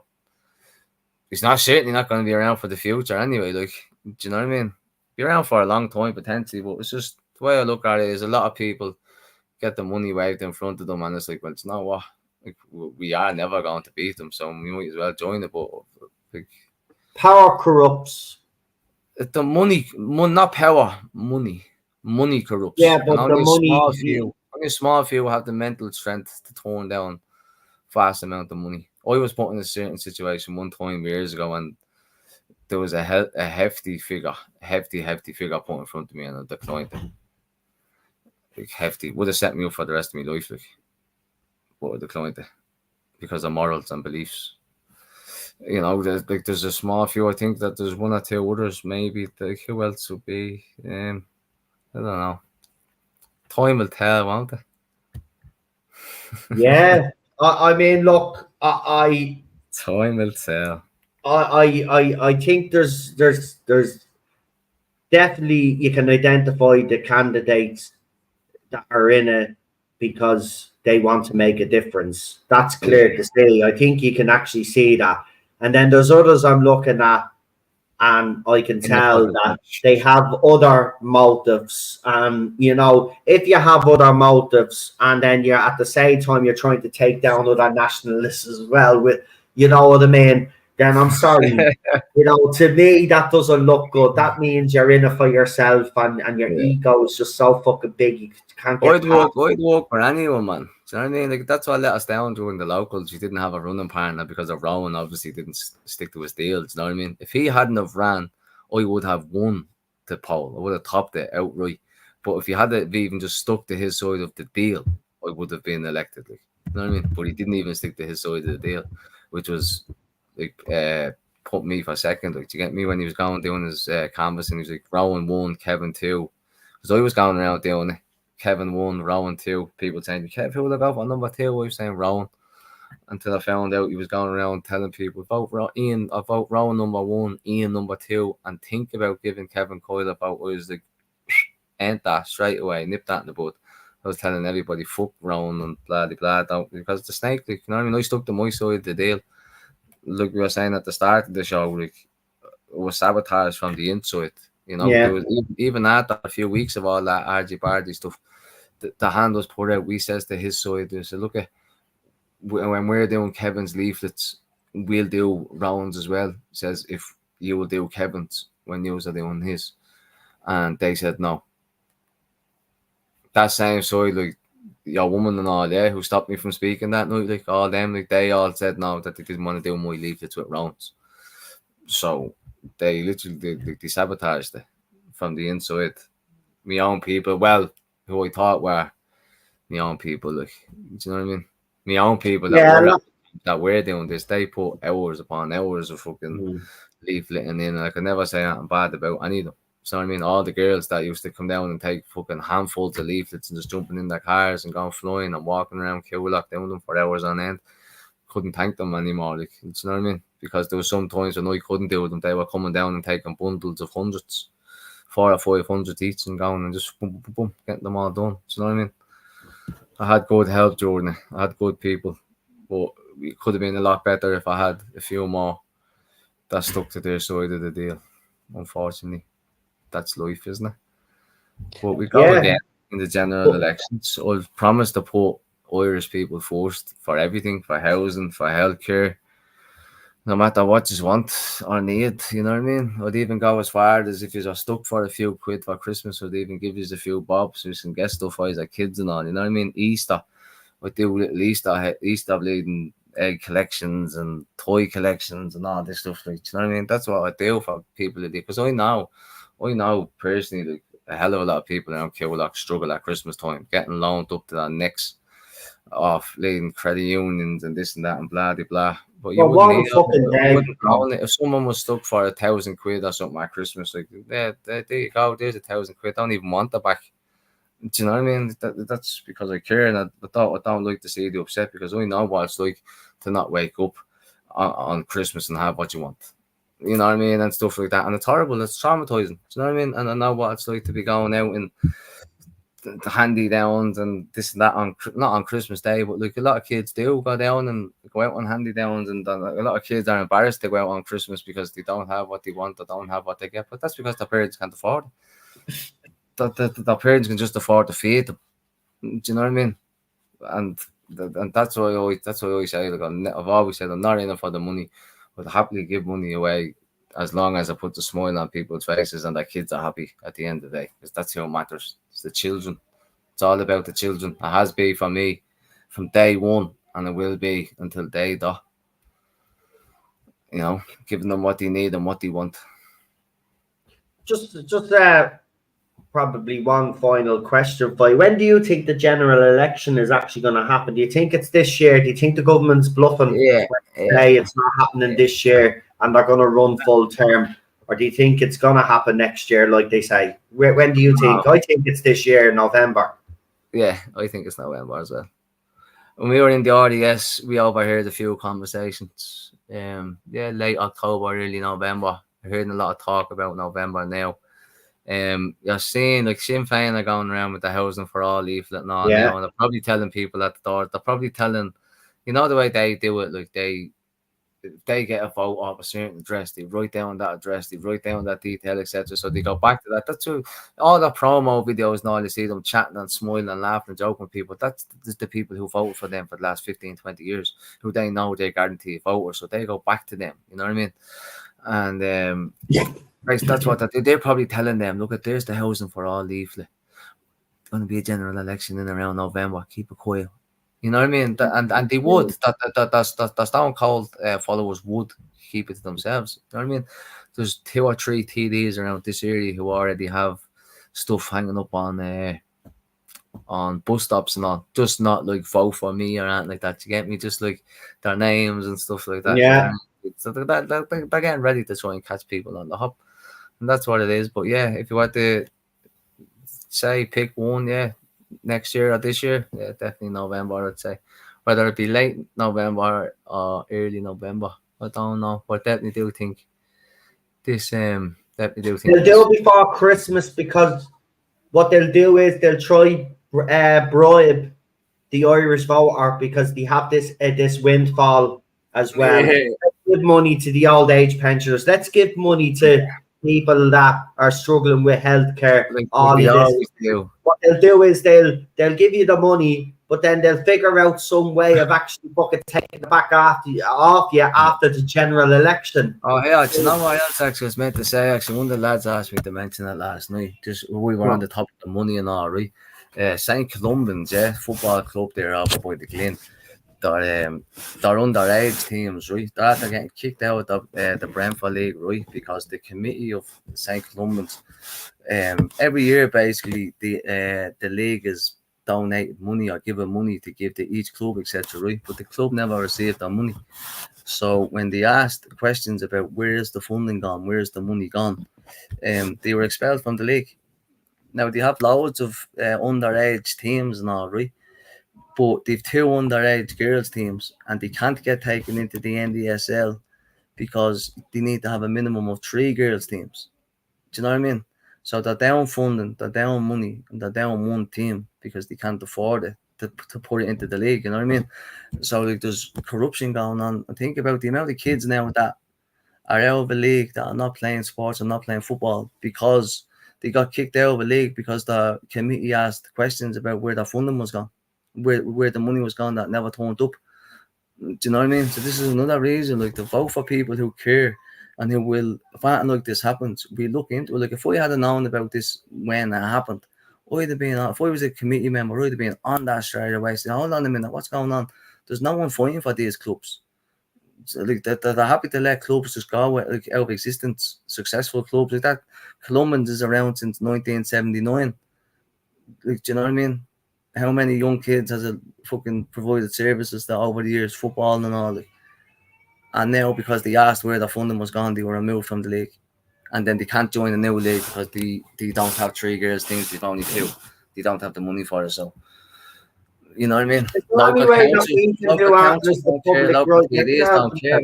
What? Is there anything that we can do as the public right now to help help? I'm waiting to get in touch with. There's 2 women that are on the committee. Right. I told me mate last night. I says, yeah, look, tell them to get in touch with me there, and we'll try and sort it out for them. Do you know what I mean? Because Spain have all the kids have nothing as it is. They don't be taking away the little that they have.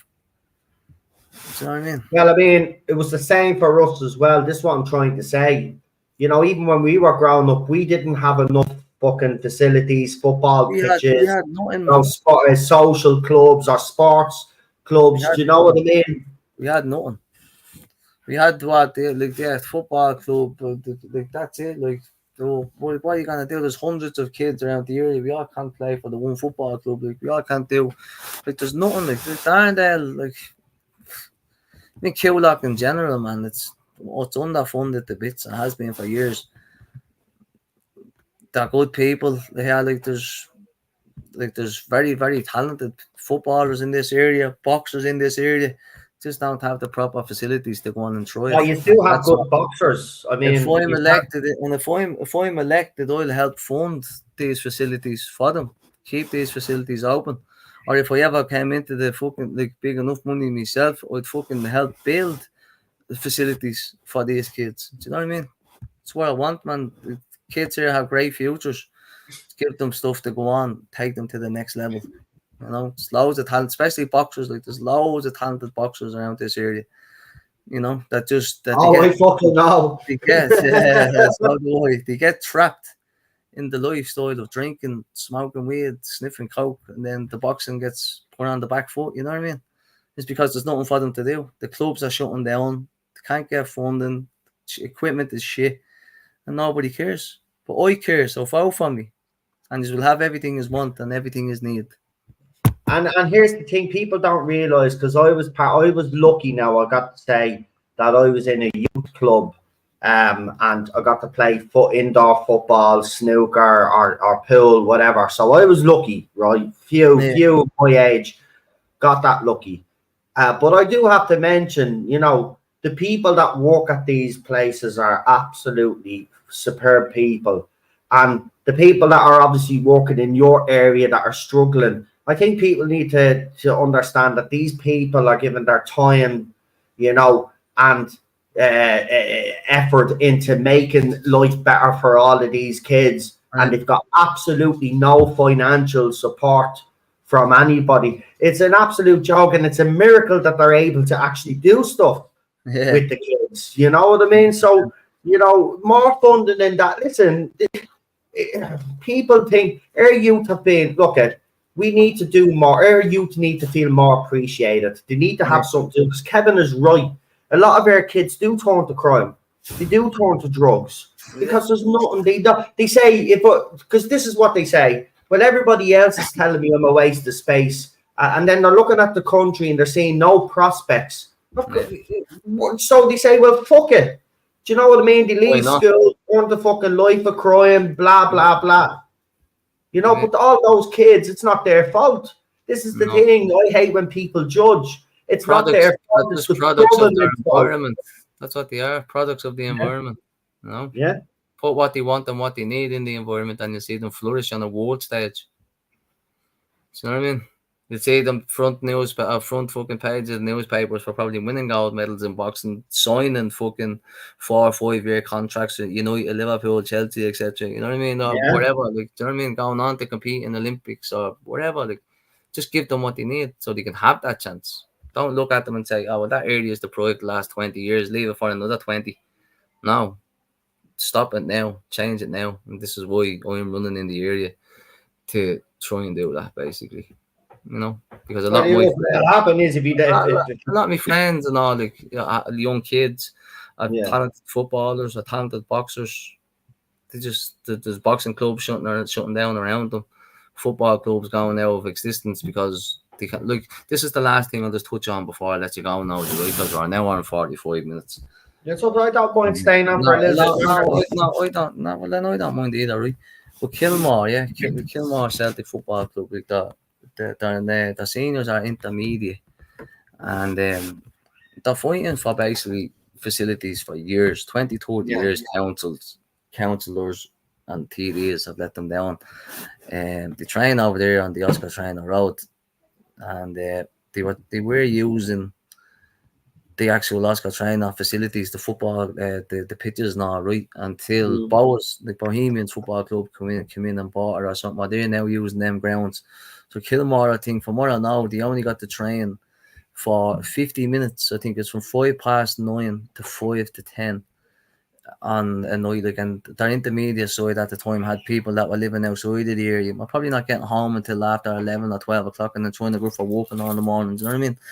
And they basically trying to get council to buy them a bit of land or proper facilities because they need it, because they're not an amateur club. But you get me, they're an intermediate club. The seniors are a brilliant side they are.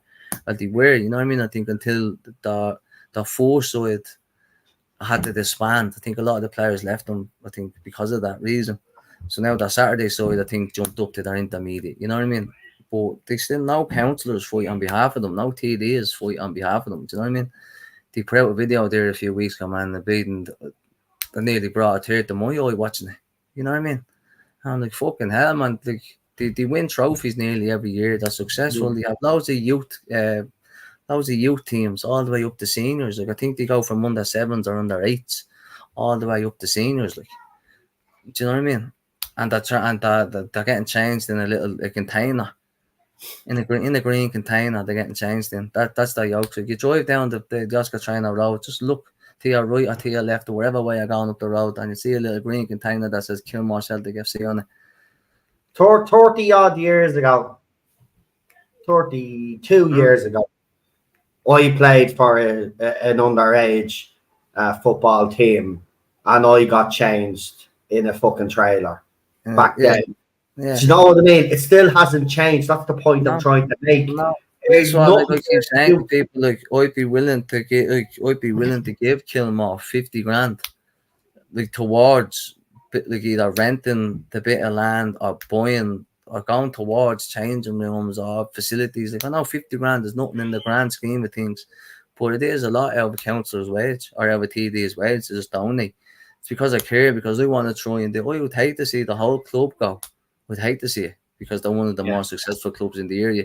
Even like my own local club, my own hometown club, Darndale, they have a cushy little yoke around there. I'd even like to see that eventually extend and get bigger, the more successful they get. You know what I mean?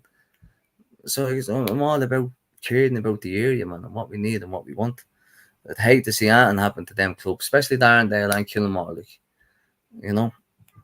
Well, there's already a boxing club over there that is shut down. Kilmore Boxing Club is gone. Oh So, my God, it's not, is it? yeah, well, the St. Luke's or the St. Luke's Youth Club, where they used to train out of and all, it's closed down, eh? That's been there. I really even remember that. That was there donkey's years, man. St. Luke's Youth Club, yeah, St. Luke's Youth Club was closed down. And then they wonder why kids are fucking running riot in this country. Irish kids. Well, you're giving them nothing. They've got no fucking future. Like, And what little you they know? have, they're taken away. And then the ones that are successful and keep their nose clean and go through the educational system come out and find out then that, as you said, housing, you can't afford a house, they can't afford to rent, right? Yeah. Then the job that they get is paying shitty wages, right? So they either move back home with the parents or they make that difficult decision to leave this country. And be under no illusion, no Irish person actually wants to leave Ireland. Yeah, everybody thinks that these kids want to leave. Listen, I can guarantee the night before they're flying out, because I had a family member that moved, and it's the most heartbreaking fucking thing you'll ever experience, because you don't know when you're going to see your child again.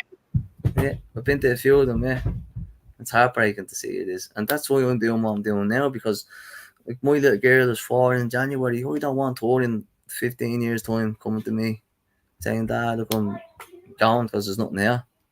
It's my only child, like, you know what I mean? It's my only of course kid, my only daughter. I don't want her leaving, do you know what I mean? And of course you'd let her go because absolutely, because you know that she would have a better fucking chance out there. But the fact is, this is why you're standing up now, to stop this from other kids leaving as well. Yeah, of course, better our countries, you know what I mean? The best life should be in Ireland. If you go, if an Irish person's leaving this country, right? This is my belief. You should be going out to explore the world, but you always should want to come home, back to your home, right? That be your best life. Never want to return. Your best life should be in your own country. Simple as that. But there's people leaving who never want to return ever. I don't blame them though. I mean, no, listen, neither do I now. I don't blame them either. Do you know what I mean? But this is why, I'll say it again, this is why I'm running, and many other people like me are running, to stop that from happening in years to come. Do you know what I mean? To keep them here, give them the life they want here. You know what I mean? I want to have grandchildren and all that, but I want them to be living over the other side of the world. So I mean, yeah, never meeting them, just seeing them on a fucking camera phone or computer. Yeah, I mean, that'd be heartbreaking, man. I get it, man. It'd be fucking. It's my only child, like, do you get me? I wouldn't want to see her. But obviously, I want to see her happy and all. Like, I'd never stop her from going anywhere. And if it came to it, the country was in that much of a state, I'd almost tell her to go.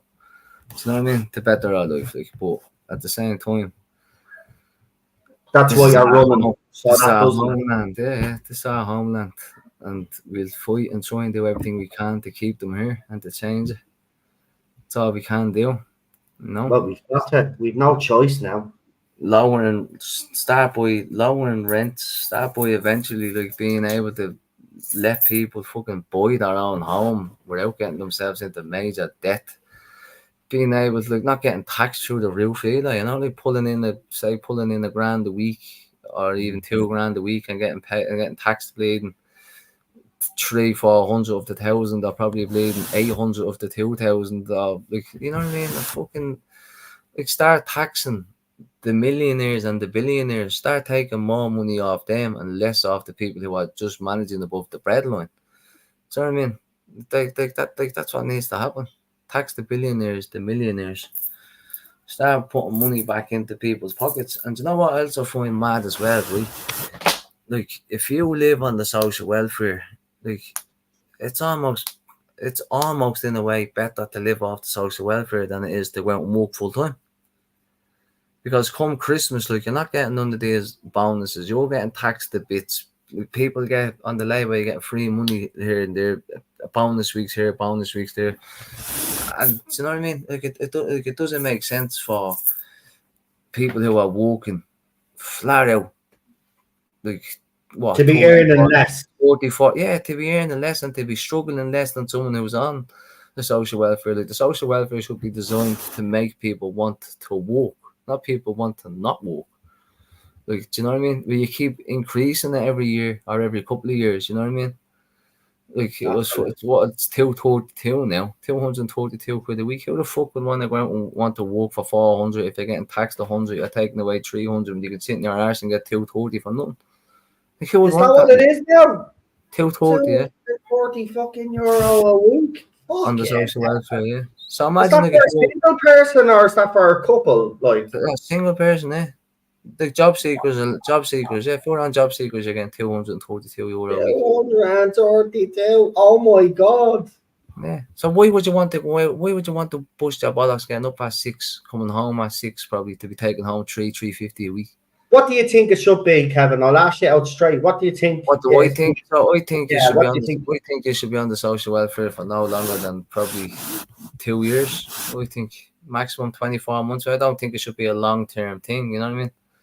No, I Right, think so you've got you 2 pay years them to get a job. If they 2 don't years. get a job, their money gets cut. Let's find another way of surviving. You have to have 2 years to try and find a job or find work or engage with them and get some sort of thing. But like you can't.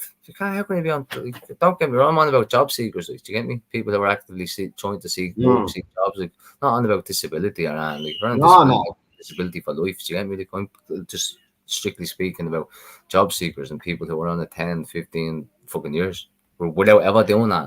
Do you get me? I've been on job seekers for a while as well, but I've had jobs in between. I've worked in construction, I've worked in pubs, I've worked in warehouses. Do you know what I mean? I've had fucking work in between. But I think it should be. I don't know. But see, like, I'm gonna contradict myself here because the cost of living, the price of everything. What am I gonna say? Give them 100 quid a week. Give them 120 quid a week. How are they gonna survive? They're gonna be out robbing and stealing and doing everything else then to try and survive. Well, what you could do is you could, right, say you get 223 a week, say, right? But you take the 123 of that and that's used to pay the rent and whatever, say, your household bill. They do it in the UK, I think, where they pay everything out. Yeah.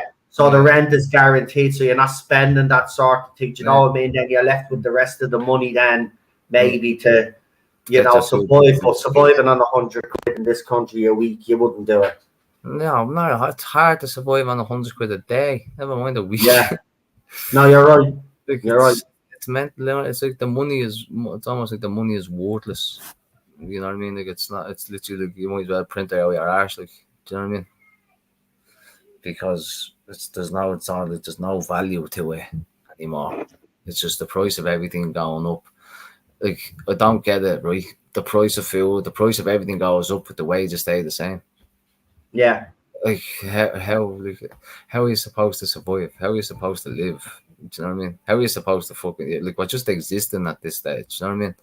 You're not living. You're not enjoying. Very few people out there are enjoying life at the minute, you know what I mean? They're getting by.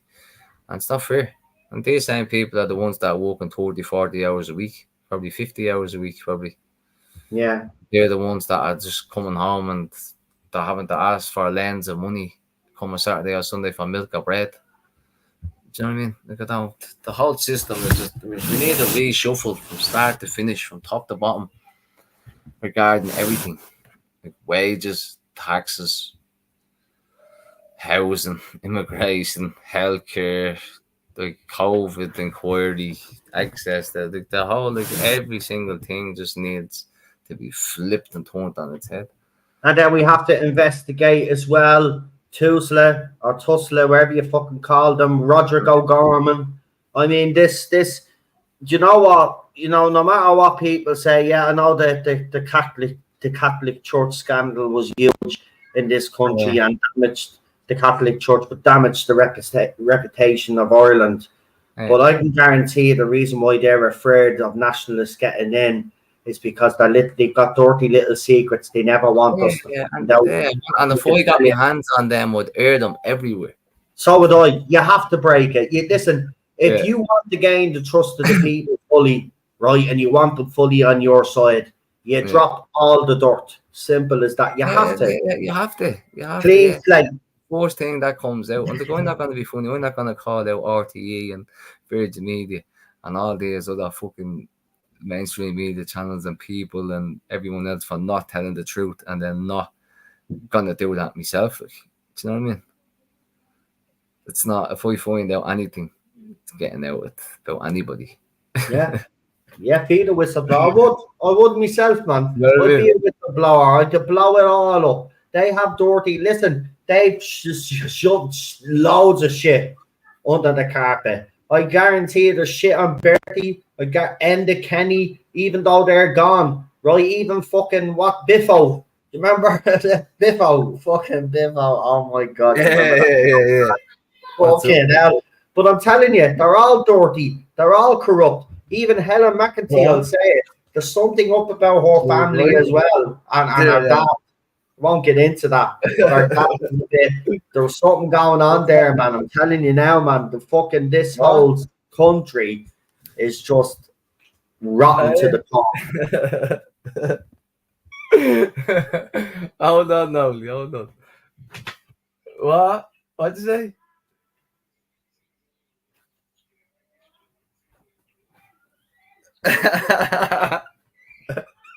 What are you doing now? Sitting over there? All right, he's talking to the lads on there, so I'll just keep talking while he's on the phone there. We're really finished now, and anyway, I'll be over to you, is it? Boom. There you go. See, he's going back over to the site because he's a busy man. And I think they're all listening. So how are you lads at Coolock? That was just it's not who that was, Nolly. That was the red fella. That red bastard. You know him. You know him. It's always at me. Right. Oh, him. Yeah, him and them bunch of wankers. No, they're watching all night, they were, yeah. And the lads are cool. The lads are all right. They are. And keep it up, lads. No, seriously, Coolock has become a bit of a beacon. I know you said earlier on, there was that incident in Belfast that kind of derailed it, but I think you have brought it back to the core of what this is all about. What I was saying. That's what I was saying to you earlier as well. Do you know what I mean? That I was backing the lads up, a stick up for the lads who can say that they weren't they weren't in any pubs around. Do you know what I mean? They weren't standing beside any UDA killers or loyalist cunts. Do you know what I mean? No, they were standing with communities up there. See, people have to realise, right? What they done, and they were home by 4 or 5 o'clock. They were home before any trouble started at all. So like, it's just, you know what I mean? But by the way, can I just also point out, though, I just want to make one obvious thing clear, right? I know the country has been divided, okay? But remember, anybody that's up there in the north, whether you like it or not, we were all born on this island, right? And there's communities up the north that are suffering, just like the communities in Dublin, Newtown, Mount Kennedy, and places out there. Ordinary people like Kevin, right? That's who they stood with. That's who they stood with, though, right? They didn't stand. I had a word with Sean. I met Sean at Garda HQ, and I talked to him. I shook his fucking hand, right? And I said it needed to be done. We need to come together. We need to form alliances with other communities out there, right? And it doesn't matter about listen, the bottom line is, look, I'm sick of all of this nonsense anyway, right? But this island voted for peace in the 90s, right? The whole of the island voted. Over 90% of the people of this island voted for peace. And we haven't had it properly yet because the suits up there, Sinn Féin and the loyalists, all of them, they want to keep us divided, right? They want to keep us divided. This is why they use all of this rhetoric. We were all born on the same fucking island. We all need to fight together to preserve our fucking culture, to preserve our fucking heritage, and to preserve our fucking people, right? Eventually, this country will unify, right? It will unify. It's inevitable right now. It will happen, right? But we've got to fight together now. And if there's communities up there that are willing to reach down to communities down here, we're not going to turn our back on them, right? And they're not going to. I think there was fucking people willing to come down or something. From what I know of, anyway, there was 1 or 2 areas from up there willing to come down. I think there was. There is tomorrow, is there not? What? I think there's a few from up there coming down tomorrow, I think. Well, there was some at Garda HQ, a couple from the north were down, and they were actually disgusted from what they seen, because then, of course, as you know, the Kulak says no banner showed up, and then all hell broke fucking loose in front of the Gardaí, like it was a fucking disgrace. And they were even saying it to me, what's going on down here? I says, you don't understand how much of a shit show it is down here. I says, fucking, this is not unified. I says, everybody thinks it is. It's not. I says, there's ego, there's fucking infighting. There's ego everywhere, man. There's too much ego. That's the problem. Do you know what I mean? It's okay, if I live in Andy Town and the word around is that they went to Loyal's pubs and drank there. Yeah, the word around. Is there any evidence? Any pictures that they're in the pub? Any videos? Because if I'm sure if there was, they'd be up online by now. If there was as well, we'd condemn it, to be quite honest with you, because I don't want any Irish nationalists siding with a fucking UDA fucking scumbag, to be quite honest with you. But they didn't. They didn't. That's what I'm trying to say. Like that, no, but like they before any trouble kicked off, the lads were gone. Do you know what I mean? So they'd be fucking stupid. They did. The word around is the word around. But where's the fact around? I mean, that's all it is. It's only ever words. Well, he was there, she was there. Well, if he was there or she was there, there'd be pictures and videos by now. And there's not. No, I haven't seen any, to my knowledge, anyway. And I think we would have by now, as you said. Of course, I mean, it's all fucking bullshit anyway. You know what I mean? People have said to me that I was there. I was like, well, if I was there, show me a picture of me up there. Show me a video of me up there. Paul Murphy has me blocked now because I asked him to produce evidence. He says, you are up there drinking with loyalists and UDA killers, not. I says, where's the evidence? I went to fucking see what he had to say and clicked onto his page and he had me blocked. Yeah, native Irish, he knows you're only telling him, but he's just explaining. Oh yeah, no, I know. Like I didn't mean that how it come across. Just explaining. Listen, only ever words, you know what I mean? Like it's just it's ridiculous. It is. It is, of course it is. It was, and then it was kind of, you know, hammered home by certain nationalists that were trying to get you out of the picture, Sean out of the picture, and the grassroots, let's just say, in Coolock, you know, because then, you know, not going nowhere. They can try and do what they want. Do you know what I mean? Just they won't be stopping me. They won't be stopping anybody from doing that.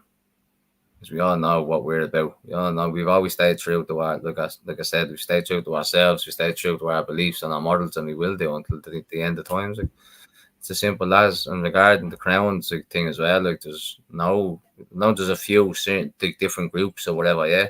The originals, the this, the that, the blah, the blah. We're all the fucking one, and we're all saying fucking no. It's as simple as that. Like there's no compromises for crown. No, but I like your attitude. I wish the other groups in Coolock had the same attitude as you, though. Yous are all, yous may all, some people might have whatever, but yous all have the same goal. The people who matter all have the same attitude as me. Do you know what I mean? The people who are there every day at that camp for 3-4 months, you know what I mean? The people that were there, the men and the women, not just the men. Everybody that's on our side, the real people from that camp, from that area, all think like me. You're seeing it you're seeing it the week of the riots. Like, do you know what I mean? There's one side trying to go their own little way. The original group, Joan and Coyle, are trying to go one way. And then you have the rest of us then that are all sticking together and going our way. The way that's got us this far now. No handing in paperwork, injunctions against builders and works and all. Like, that didn't get us to where we got us today. 4 months, 5 months of camping at that site every single day, and then a week of rioting got us to where we are today. You know what I mean? And it's the real people that were at that camp every single day that were responsible for that. Men and the women. It wasn't just the men that got that fucking hands dirty that day, I can tell you that.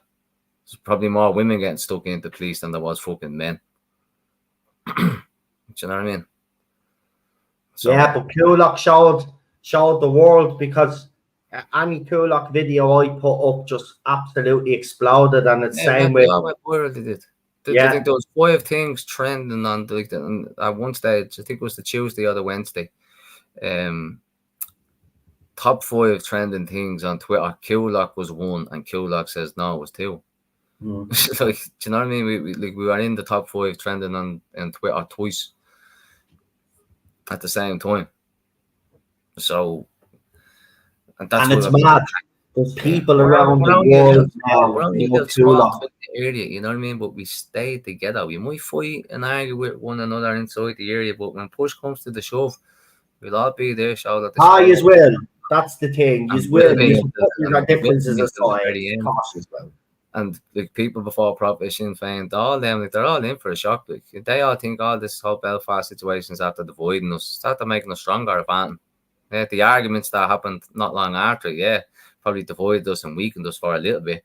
But now we're probably much stronger than ever. It's positive vibes, good things. Like, you know what I mean? Well, you haven't slated any of them. You've actually been complimentary about everybody, even the people that have tried to derail you. I have to say, you've been very positive, and you've even given them a shout out and say, just vote for a nationalist, no matter who it is. Yeah. You know, so fair play, man. As long as they're real, you know what I mean? And as long as you do your own bit of digging into them, and if you think, right, they're the nationalist I want to vote for, then vote for them. You know what I mean? That's it. Just vote for your favourite. That's what I said. But if there's any nationalists they're going to vote for in Dublin Bay North, vote for me. Kevin number 1. Kevin number 1. Remember that. Kevin number 1. And then vote another nationalist number 2. Yeah, another nationalist. Yeah, well, if I go number 2, yeah. That will, if there's another nationalist. I'm going to try and have a chat with Michael Book and see does he want to do like what me and Rowan done, but see if he will actually stick to it, you know what I mean? Because I believe me and Michael, out of them 5 that Derek Bloy mentioned, I believe us 2 have the best chance of being elected.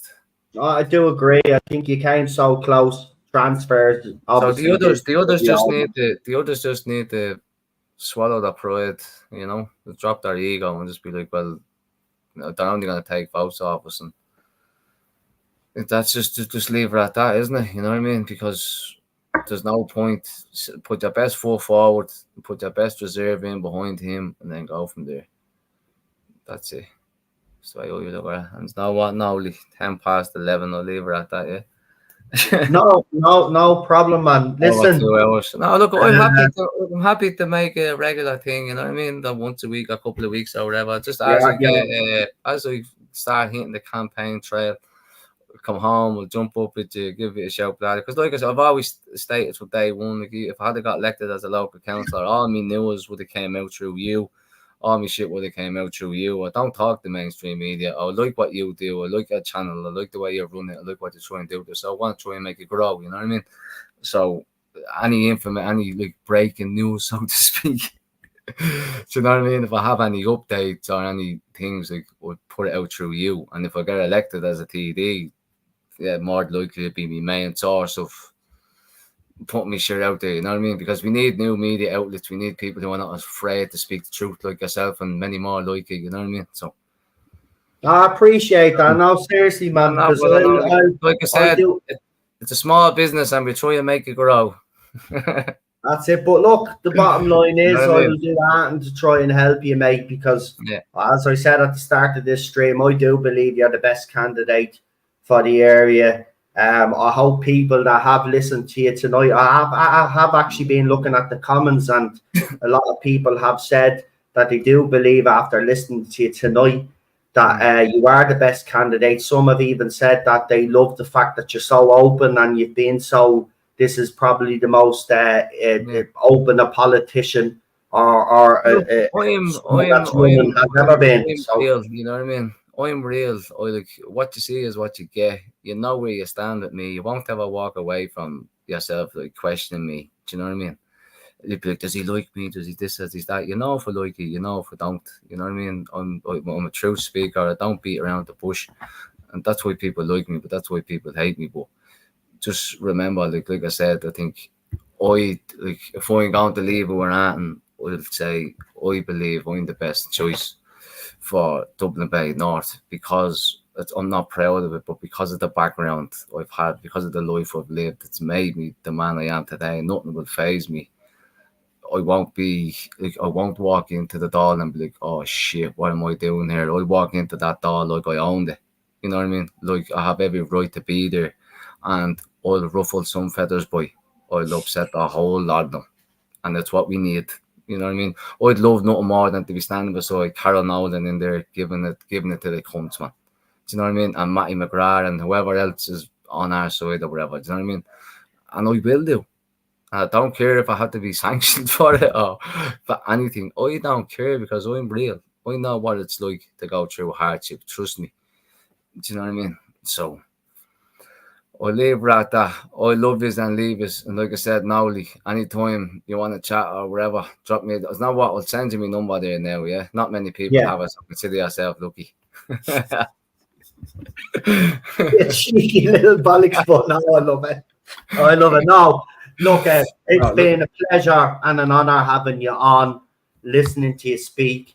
I honestly do believe that you are the best candidate for Dublin Bay North, as you said, and I hope that people that have listened, that are in your area, like what they've heard, because there'll be more to come as I go out there and go into more videos, details, and go into my plans more. Because look, I'm not finished anything yet. You know what I mean? Like I have my manifesto there now. Like my leaflet is getting done up. My proper leaflet, that one that I put out was just to let people know I'm running or whatever. But my proper leaflet is getting done up.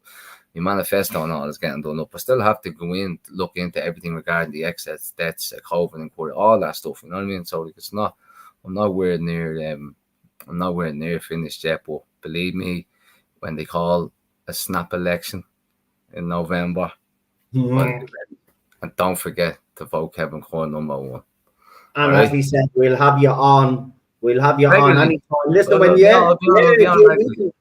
we could do this regularly. I'll do it regularly. I want to promote you as much as I can. So whenever you get the time, you just DM me, ring me, say, listen, I'm available this time, and we'll get it set up straight away. 100%, 100%. Good night and God bless, brother. Stay safe, right? You too, pal. God bless everyone in the comments as well. Yeah, stay safe. See you tomorrow. Best of luck, Kev. Best of luck to Nolly. Wagwan, fam. I'll see you tomorrow. Hopefully. I won't see you tomorrow. But I'll update you anyway, because I'll probably be live anyway. So I'm pretty 100%. Sure you'll take a look. 100%. Have a good one, folks. Peace out. Well, there you go, folks. That was Kevin Coyle, election candidate for Dublin Bay North. Now, while we've been streaming, we have been putting his GoFundMe in the chat. Now, I know money is a bit tight for everybody nowadays. You know, well, I mean, it's always been the fucking issue with us as a people, isn't it? We've always been fucking broke.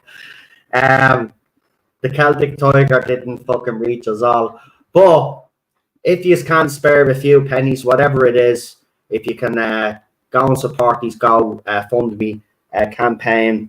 And I'll tell you where he's at, because, you know, he needs all the help that he can get, because obviously he's up against the government and they've got money everywhere. So he's on 340 euro. He's looking for 1,500. Right now, other candidates like Hazel Chew are looking for 10 grand and stuff like that. Even our fella, or husband, or whoever he is, he also has a GoFundMe as well. Right, they're a bunch of fucking crooks.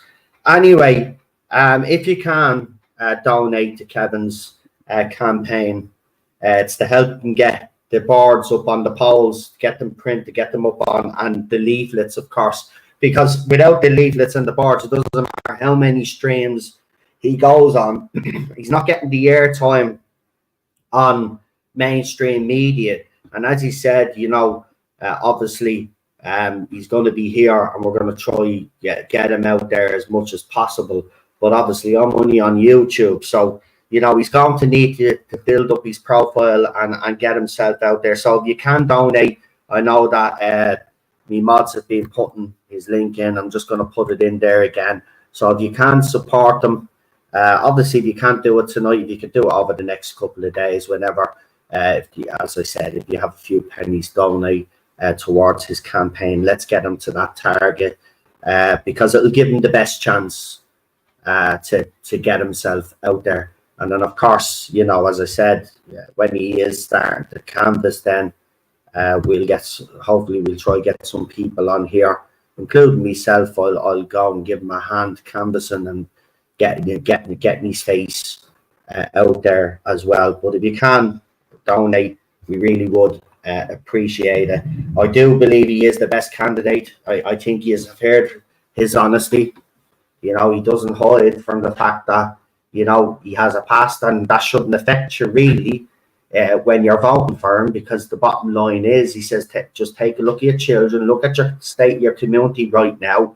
Do you think under, you know, a Fianna Fáil or Fine Gael or any of the mainstream party politicians, right, do you think that they will actually do something for your area? Or or after listening to Kevin tonight, do you believe that he'd be the one that'll do something for your area? And I know who I'd vote for if I could vote for him.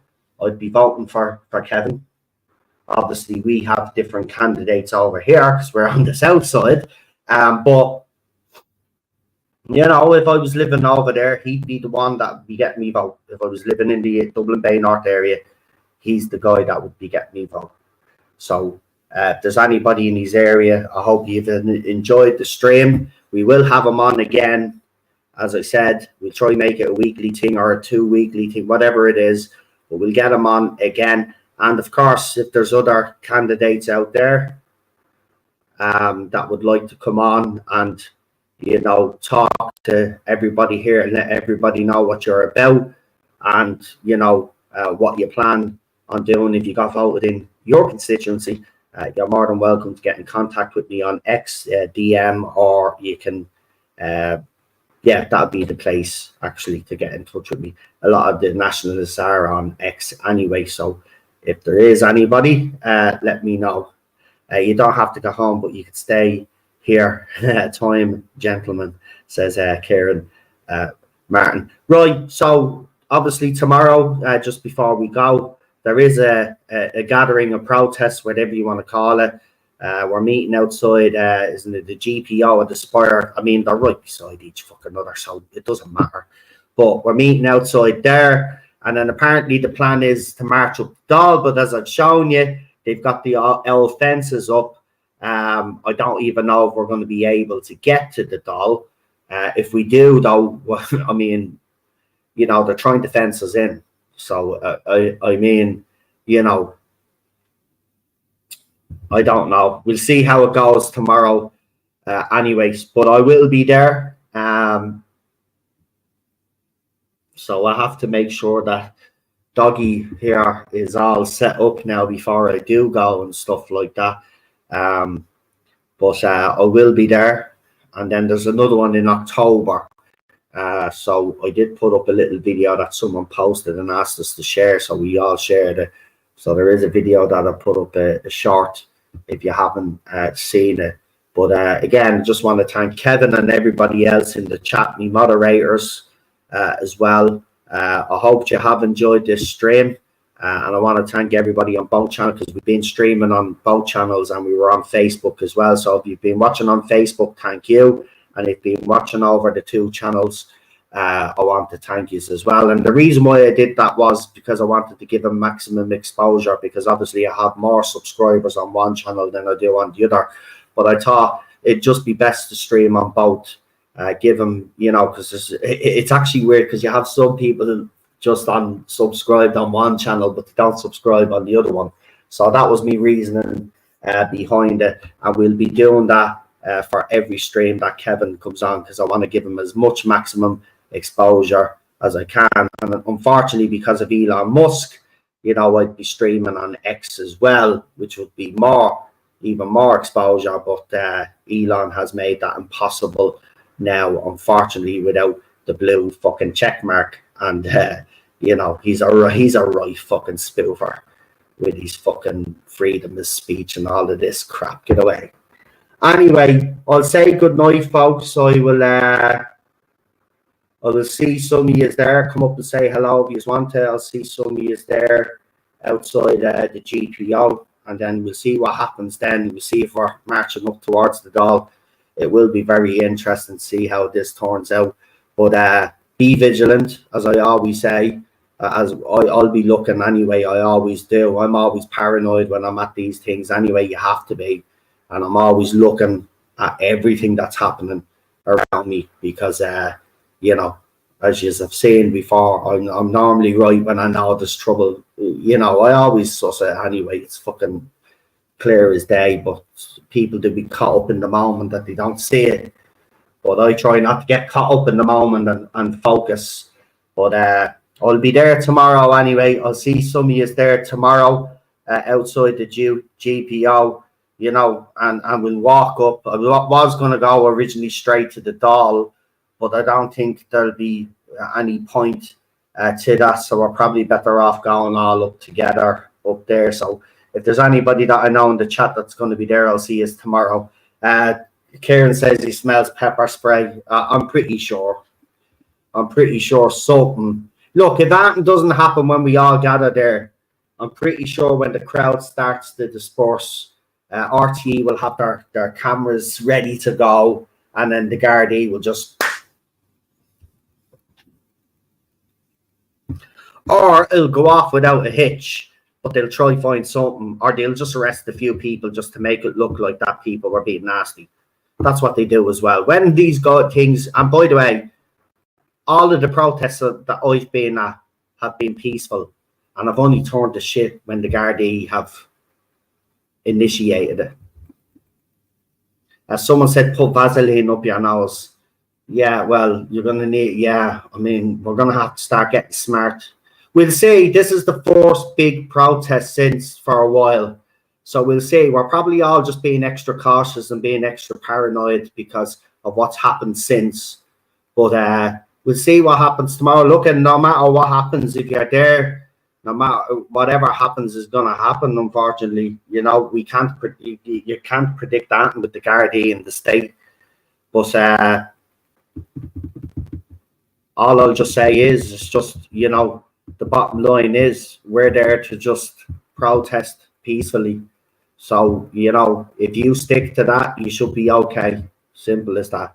I bet the lefty clowns will turn up earlier. Just ignore them tomorrow night. All exactly. Just ignore them. I've seen a few of them on X bragging and having a bit of a laugh, because I did say there's the one bad thing that the nationalist movement did was put a number on how many people they wanted to show up at this protest. They're trying to get 100,000. But you should never have said that. You should have just said, we want to make this the biggest protest that we've had so far, or something like that. Not put 100,000 on it, because then if the 100,000 people don't show up, then you're giving the left something to laugh about, and they're already laughing about it now. They think it's going to be a shit show. So please show up tomorrow, right? Just to stick it to those people. The more we get, listen, I don't think we'll get 100,000, right?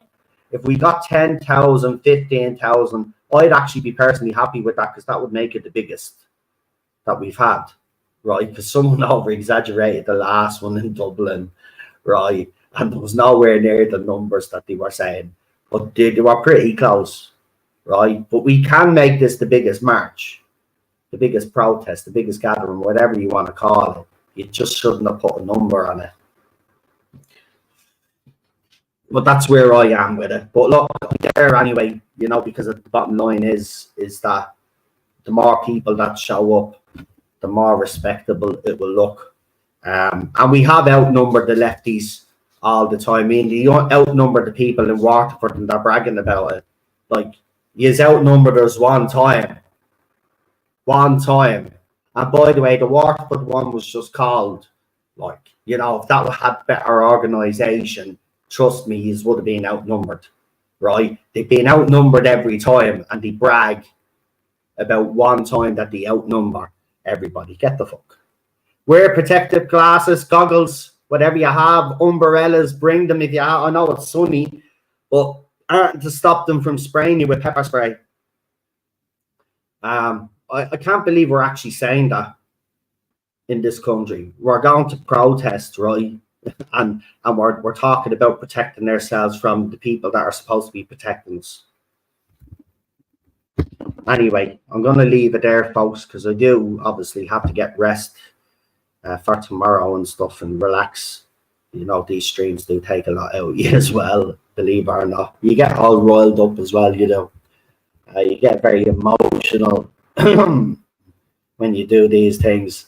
But I'll see you tomorrow, whoever's going. Does anybody in the chat going? Just DM me on the usual apps and let me know if you are actually turning up, and we'll make, if you want to meet up, I don't know, let me know, and I'll meet you like I always do.